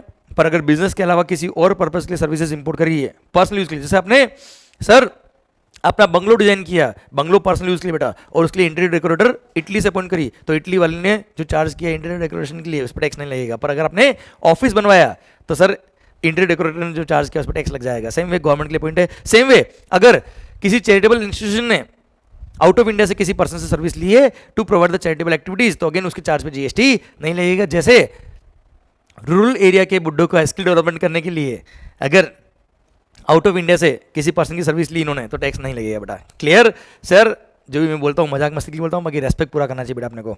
सर देने क्या नॉन टैक्सेबल टेरिटरी वाले से, नॉन टैक्सेबल टेरिटरी वाले को किसी पर्सन ने सर्विस दी तो टैक्स नहीं लगेगा. जैसे जापान वाले को का कोई प्लांट था जो इंडिया में बन रहा था, हिंदुस्तान में बन रहा था, वो प्लांट बनाया किसने? अमेरिका वाले ने. तो नॉन टैक्सेबल टेरिटरी वाले के लिए नॉन टैक्सेबल टेरिटरी वाले ने सर्विस दी तो अगेन टैक्स नहीं लगेगा बच्चों. पर हाँ सर अगर शिपिंग कंपनी थी बेटा, ये transport of goods by vessel from out of India up to the custom station of clearance in India अगर है तो उस ट्रांसपोर्ट चार्ज पे भले सप्लायर भी आउट ऑफ इंडिया का था, रेसिपिएंट भी आउट ऑफ इंडिया का था तो भी टैक्स लगेगा और इंपोर्टर टैक्स पे करेगा रिवर्स चार्ज मैकेनिज्म में. और हाँ जो मैंने बताया आपको ऊपर वाले 2 पॉइंट कि इंडिविजुअल या गवर्नमेंट वगैरह ने सर्विस इंपोर्ट करी है या चैरिटेबल इंस्टीट्यूशन ने सर्विस इंपोर्ट करी है पर्सनल पर्पस के लिए तो टैक्स एग्जम्प्ट होता है. पर उसका एक एक्सेप्शन है क्या? OIDR सर्विस, ऑनलाइन इन्फॉर्मेशन और डेटाबेस एक्सेस और रिट्रीवल सर्विसेज. अगर इंडिया में किसने भी इंपोर्ट कर ली टैक्स लग जाएगा बेटा, भले बिजनेस के लिए हो या नॉन बिजनेस के लिए हो. और अगर रेसिडेंट जीएसटी में रजिस्टर्ड है तो वो टैक्स पे करेगा रिवर्स चार्ज मैकेनिज्म में, और अगर रेसिडेंट जीएसटी में रजिस्टर्ड नहीं है तो वो सप्लायर और सर्विस जो आउट ऑफ इंडिया वेबसाइट वो टैक्स पे करेगा रिवर्स चार्ज मैकेनिज्म में. सर आइए अगला पॉइंट. सर अरे मल्टी सर्विस SEZ जो है ना गुजरात में, gift city Gujarat, sir Gandhinagar gift city, सुना बच्चों, उसके लिए एग्जामिशन दिया बेटा. Sir services by an intermediary, मैं एक इंटरमीडियरी वहाँ पे जो फाइनेंशियल सर्विस देता हूँ बेटा मैं. अब सर सुनना, मेरे क्लाइंट आउट ऑफ इंडिया है, अब भले ही मेरे क्लाइंट आउट ऑफ इंडिया है पर मैं सिंस इंडिया में हूँ, और इंटरमीडियरी के केस में प्लेस सप्लाई क्या होता है? सप्लायर का लोकेशन, मतलब इंटरमीडियरी का लोकेशन टैक्स लग जाएगा. पर टू प्रमोट इट गवर्नमेंट ने यहाँ एग्जाम कर दिया और बोल दिया क्या? Services by an intermediary of financial services located in multi services SEZ with IFSC status to a customer located outside India for international financial services in currencies other than Indian rupee. तो sir ऐसे case में tax नहीं लगेगा. Then point number 11 sir का ध्यान देना बेटा, मेरा एक ब्रांच इंडिया में है और एक ब्रांच आउट ऑफ इंडिया है, तो मेरे आउट ऑफ इंडिया वाले एस्टेब्लिशमेंट को अगर मैंने इंडिया के एस्टेब्लिशमेंट से सर्विस दी है तो ध्यान है वो एक्सपोर्ट ऑफ सर्विस में कवर नहीं होता बेटा. पर सर एक्सपोर्ट के बेनिफिट मत दो पर कम से कम उस पर टैक्स तो मत लगाओ, तो गवर्नमेंट ने यहाँ पे लिख दिया क्या? उस पर टैक्स एग्जम्प्ट है. देन आता है क्या? Import of services by United Nations और specified international organisation for their official use. Clear? तो ऐसे केस में टैक्स नहीं लगेगा. सर ध्यान देना, क्योंकि डोमेस्टिक सर्विस अगर ये लेते तो इनवर्ट सप्लाई पे टैक्स पे करते और उसका फिर रिफंड ले लेते, पर यहाँ पे इंपोर्ट ऑफ सर्विस में रिवर्स चार्ज में टैक्स पे करो फिर उसका रिफंड लो, क्या फायदा? डायरेक्ट एग्जाम कर दिया. सेम पॉइंट है किसके लिए? फॉरेन डिप्लोमेटिक मिशन और काउंसिल पोस्ट इन इंडिया और डिप्लोमेटिक एजेंट और career council post in India. Sir इन्होंने कोई सर्विस इंपोर्ट करी, भले उनके ऑफिशियल यूज के लिए हो या पर्सनल या प्राइवेट या फैमिली मेंबर्स के यूज के लिए हो, तो भी टैक्स एग्जम्प्ट रहेगा. टैक्स पे करने की जरूरत नहीं है. बस इनको concerned sir ministry of external affairs से क्या करना पड़ेगा? एक सर्टिफिकेट लेना पड़ेगा कि हाँ साहब ये सर्विसेज इनके लिए एलिजिबल है, ये पर्सन एलिजिबल है इन एग्जामिशन के लिए बेटा. माहौल, और जिस दिन से इनका एग्जामिशन विड्रॉ हो जाएगा सर्टिफिकेट इनको और सर डिपार्टमेंट को इंटीमेट करना पड़ेगा हमारा एग्जामिशन विड्रॉ हो गया बेटा, और उस दिन से विड्रॉ हो जाएगा exemption. I repeat sir, foreign diplomatic mission या करियर काउंसिलर पोस्ट इन्होंने सर्विसेज इंपोर्ट करी, भले उनके फैमिली मेंबर्स के लिए यूज करी या प्राइवेट यूज के लिए इंपोर्ट करी या ऑफिशियल यूज के लिए इंपोर्ट करी, टैक्स एग्जम्प्ट है. बस सर ध्यान देना, protocol division of ministry of external affair से इनको एक सर्टिफिकेट लेके आना पड़ेगा इसके रिगार्डिंग बेटा, और जिस दिन से वो सर्टिफिकेट विड्रॉ हो जाएगा उस दिन से ये एग्जामिशन भी विड्रॉ हो जाएगा. Sir last point of mega exemption notification 12 of 2017 clear, या नोटिफिकेशन 9 ऑफ 2017 जो हमने पढ़ लिया है. सर लास्ट पॉइंट है क्या? अगर कोई एजेंट है गुड्स का, इंटरमीडिएट गुड्स का, जहां पे सप्लायर भी आउट ऑफ इंडिया है, रेसिपिएंट भी आउट ऑफ इंडिया है, सर जापान से गुड्स खरीदा, डायरेक्ट अमेरिका बेच दिया और वो बिकवाने वाला एजेंट कहाँ का था, हिंदुस्तान का था, तो वो एजेंट को क्या मिला होगा, कमीशन मिला होगा, उस कमीशन पे टैक्स लग रहा था, क्योंकि सर प्लेस ऑफ सप्लाई के अकॉर्डिंग सप्लायर का location he place of supply होता है इंटरमीडिएट के केस में बेटा, हाँ है ना, इसलिए उसको प्रमोट करने के लिए गवर्नमेंट ने यहाँ एग्जाम कर दिया, बोल दिया पॉइंट नंबर 14 में क्या, services provided by an intermediary when location of both supplier and recipient of goods is outside its taxable territory, तो टैक्स नहीं लगेगा बच्चों, आउटसाइड द टैक्सेबल टेरिटरी बेटा। However to avail this exemption following condition has to be following document shall be maintain for a minimum duration of 5 year, 5 साल तक डॉक्यूमेंट रखने पड़ेंगे, क्या क्या बेटा, copy of bill of lading बेटा, copy of executed contract between seller and buyer, then copy of commission debit note raised by intermediary service provider बेटा, जो उसने कमीशन का डेबिट नोट रेज किया होगा, copy of certificate of origin, अरे हाँ है ना, कहाँ से गुड्स ओरिजिन हुआ है बेटा, then declaration letter from intermediate service provider in the taxable territory on the company letter head, confirming कि ये जो कमीशन आया है ये इस पर्टिकुलर ट्रांजेक्शन के लिए आया बेटा, हाँ है ना, जहाँ पे दोनों सप्लायर और रेसिपिएंट आउट ऑफ इंडिया के बच्चों। इसी के साथ भारत माता की जय, और ये सारे पॉइंट खत्म होते हैं अब। और सर कुछ अदर एग्जामिनेशन भी थे जो अदर नोटिफिकेशन के थ्रू थे, मैं भी यहाँ साथ में बोल रहा हूँ बेटा आपके लिए, मेरे ख्याल से सारे पॉइंट समझ में आया बेटा आपको। वैसे मैंने आपको यहाँ पे कोशिश किया कि जितना जल्दी हो पाए उतना जल्दी बोल पाऊँ, सो दैट आप एग्जाम टाइम पे इनको फास्ट क्विक रिवाइज कर पाए। देखो these lectures are for revision, not for re reading. Vision clear होना चाहिए तो रिवीजन फास्ट होता है बच्चों। और हाँ, मेगा एग्जाम्स जो हमने पढ़ी सर, इसके एंट्री नंबर याद करने की जरूरत नहीं है सर, एंट्री नंबर याद ना हो पाएगा, अननेसेसरी टाइम वेस्ट मत करिएगा। आइए, सरकार अदर एग्जामिनेशन दे रखा है। पॉइंट नंबर 1 अभी काम का नहीं, क्योंकि सेक्शन 9(4) कुछ स्पेसिफाइड कैटेगरी ऑफ पर्सन के लिए ये जो बिल्डर है बेटा, तो ये पॉइंट नंबर 1 काम का नहीं। पॉइंट नंबर 2, कोई भी सर्विस अगर इंपोर्ट करी, किसने, यूनिट ऑफ एसईजेड और डेवलपर ऑफ एसईजेड ने, तो टैक्स एग्जाम रहेगा। यूनिट ऑफ एसईजेड और डेवलपर ऑफ एसईजेड ने कोई भी सर्विस अगर इंपोर्ट करी तो टैक्स एग्जाम रहेगा, क्योंकि डोमेस्टिक मार्केट से परचेस करते हैं तो एनीवे जीरो रेट सप्लाई होता है, हाँ है ना, टैक्स नहीं लगता। तो अगेन इंपोर्ट किया तो भी टैक्स माफ कर दिया बेटा। देन अगर आपने कोई भी गुड्स इंपोर्ट किया है, कस्टम के अंदर जाना हो, तो अगर आपने किसी गुड्स को इंपोर्ट करने के लिए अगर उस गुड्स का रॉयल्टी या लाइसेंस फी भी पे किया along with the consideration for that goods, तो रॉयल्टी या लाइसेंस फी को भी वैल्यू का पार्ट बनाता है कस्टम के पर्पस के लिए, और उस पर कस्टम लगता है, और कस्टम के साथ एनीवेज आईजीएसटी वाला लग रहा है बेटा। तो अलग से, सिंस इंपोर्ट ऑफ सर्विस हो गया ना बेटा, रॉयल्टी या लाइसेंस फी पे किया तो अलग से उस पर आईजीएसटी डबल वाला नहीं लग जाए, इसलिए यहाँ पे एग्जामिनेशन दे दिया और बोल दिया क्या, अगर रॉयल्टी या लाइसेंस फी आपकी value of goods for the purpose of custom valuation में अगर इंक्लूड हो रहा है, तो उस रॉयल्टी या licence fee for import of goods के केस में आईजीएसटी एक्ट का अलग से आईजीएसटी नहीं लगेगा। कस्टम में जो इंपोर्ट ऑफ गुड्स होता है उस पर कस्टम लगता है, और साथ में IGST under section 37 of the custom tariff act लग जाएगा, बस वो लगा दो अलग से, इस एक्ट में अलग से यहाँ पे आईजीएसटी मत लगाइए बेटा। देन पॉइंट नंबर 4, सर मैं एक एक्सपोर्टर ऑफ गुड्स ट्रेडिंग करता हूँ बेटा। सर एक्सपोर्टर क्या करता है बेटा, आपसे गुड्स परचेज करता हूँ, डायरेक्ट आपके से पोर्ट ले जाता हूँ बेटा, याद है 0.1% पे काम हो जाएगा बेटा।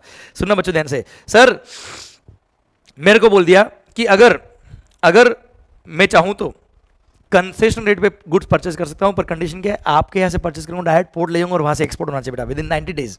तो मैं चाहूं तो 0.05% प्लस 0.05% सीजीएसटी प्लस एसजीएसटी, और आईजीएसटी अगर है तो इंटरस्टेट परचेज किया तो 0.1% टैक्स पे करूँ, मस्त हो जाएगा बेटा काम। उसके लिए प्रोसीजर क्या दिया, सुनना ध्यान से।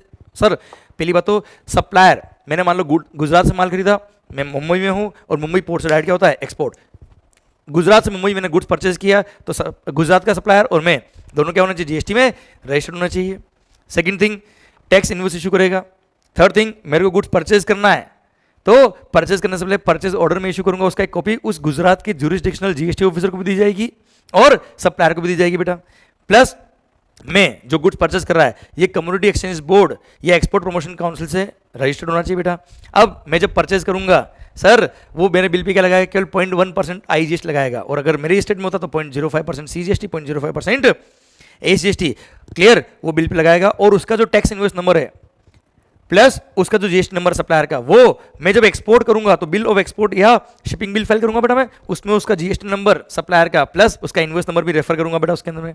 प्लस ये जो गुड्स मैंने उसे परचेज किया है ये वहां से परचेज करूंगा, डायरेक्ट पोर्ट ले जाऊंगा, एयरपोर्ट ले जाऊंगा, इनलैंड कंटेनर डिपो ले जाऊंगा, या कंटेनर स्टेशन जैसे क्या होने वाला है, एक्सपोर्ट होने वाला है, या लैंड कस्टम स्टेशन बेटा, क्लियर। या फिर मैं चाहूं तो इसको एक रजिस्टर्ड वेयरहाउस में भी लेके आ सकता हूं बेटा, और अगर रजिस्टर्ड वेयरहाउस में लाया हूं तो वहां लाके फिर वहां से डायरेक्ट मेरे को एक्सपोर्ट ही करना है बेटा, डायरेक्ट पोर्ट ले जाना, अपने यहाँ नहीं ले जाना बेटा। और हाँ, अगर मैं वेयरहाउस में लेके आया हूँ और मेरे को वहाँ पे कुछ गुड्स एग्रीगेट करनी है, एग्रीगेट मतलब जैसे मेरे को कोई कॉम्बो बनाना बेटा। फॉर एग्जाम्पल मैंने आपसे मार्कर खरीदा, आपसे पेन खरीदा, आपसे रबर खरीदा, आपसे स्केल खरीदा, क्लियर, और इन सबको परचेज करके मैं एक कॉम्बो बनाता हूं और कॉम्बो बना के बेचता हूं तो एक्सपोर्ट करता हूं, चलेगा बेटा, कोई दिक्कत नहीं है। पर ऐसे केस में अगर मैं एग्रीगेट करके फिर एक्सपोर्ट करता हूं तो जब गुड्स वेयर हाउस में आएगा इंडिविजुअल गुड्स, तब वेयर हाउस कीपर से मैं एक एक्नॉलेजमेंट लूंगा कि सब इतना गुड्स आया है। प्लस जब परचेज बिल पे गुड्स जब आएगा, परचेज बिल पे मैं काउंटर साइन करूंगा कि मेरे को गुड्स रिसीव हो गया है। अब इसका रिसीट का एक कॉपी मेरे को सप्लायर को, और एक्नॉलेजमेंट का copy, acknowledgement from warehouse operator, और मेरा रिसीट वो है उसका मैंने जो एक्नॉलेजमेंट दिया है उसका कॉपी सप्लायर को भी दूंगा और उसके ज्यूरिसडिक्शनल जीएसटी ऑफिसर को भी दूंगा बेटा कि गुड्स मेरे को रिसीव हो गया। अब उसका कॉम्बो बना के मैं एक्सपोर्ट करूंगा बेटा। अब सर जब मैं एक्सपोर्ट करूंगा तो वहां से वेयर हाउस से डायरेक्ट पोर्ट ले आऊंगा और वहां से एक्सपोर्ट, और ये जो एक्सपोर्ट है जिस दिन से मेरा परचेज इन्वॉइस था उसके 90 डेज के अंदर एक्सपोर्ट हो जाना चाहिए। अगर 90 डेज में एक्सपोर्ट नहीं हुआ तो वो सप्लायर जो है उसकी बैंड बच गई बेटा, और ये एग्जीबिशन विड्रॉ हो जाएगा और डिफरेंस अमाउंट ऑफ टैक्स उसको पे करना पड़ जाएगा बेटा। और एक बात और ध्यान देना बेटा, जब मैं एक्सपोर्ट करूंगा तब शिपिंग बिल में तो उसका जीएसटी नंबर और टैक्स इनवॉइस नंबर मैंने लिखा है। प्लस जब वो वेसल या एयरक्राफ्ट इंडिया से बाहर जाता है तब वो क्या करता है, एक्सपोर्ट जनरल मैनिफेस्ट या एक्सपोर्ट रिपोर्ट फाइल करता है बेटा। वो एक्सपोर्ट जनरल मैनिफेस्ट या एक्सपोर्ट रिपोर्ट का कॉपी में लूंगा और उसमें उन गुड्स का नाम लिखा होना चाहिए बेटा, और वो एविडेंस मैं गवर्नमेंट को उसके सप्लायर के जीएसटी ऑफिसर को दूंगा और सप्लायर को भी एक एविडेंस का कॉपी दूंगा बेटा, सो दैट ये एविडेंस हो जाएगी सर गुड्स सही में इंडिया से बाहर गया है। ये पूरा प्रोसेस खत्म होता है। अब तो ऐसे केस में 0.1% टैक्स पे करना है केवल बेटा। हाँ है ना बच्चों, इररेस्पेक्टिव रेट ऑफ टैक्स। पर हाँ ये एग्जम्पशन तभी मिलेगा जब ये सारी कंडीशन पूरी होती तो, और अगर ये कंडीशन पूरी नहीं करी, 90 डेज में मैंने एक्सपोर्ट नहीं किया, तो ऐसे केस में एग्जीबिशन विड्रॉ हो जाएगा और सप्लायर को टैक्स पे करना पड़ जाएगा, बैंड बजाएंगे सर उसके। क्लियर माहौल सरकार। आइए पॉइंट नंबर 5 अदर एग्जीबिशन का, exemption to central government share of profit petroleum from GST. Sir ध्यान रखना, अगर मेरे को ऑयल पेट्रोलियम एक्सट्रैक्ट करना है सर तो मेरे को क्या करना पड़ेगा, गवर्नमेंट से लाइसेंस लेना पड़ेगा, और गवर्नमेंट से right to use natural resource अगर मैं लूंगा तो गवर्नमेंट मेरे से क्या लेगा, रॉयल्टी चार्ज करेगा, और रॉयल्टी जो चार्ज करता है उस पर जीएसटी लगता है। पर जितना royalty in the form of share in the profit petroleum दे रहा हूं, मतलब जितना पेट्रोलियम मैंने एक्सट्रैक्ट किया उसमें से कुछ पेट्रोलियम का percentage as per terms of contract मेरे को गवर्नमेंट को देना पड़ता है in the form of royalty.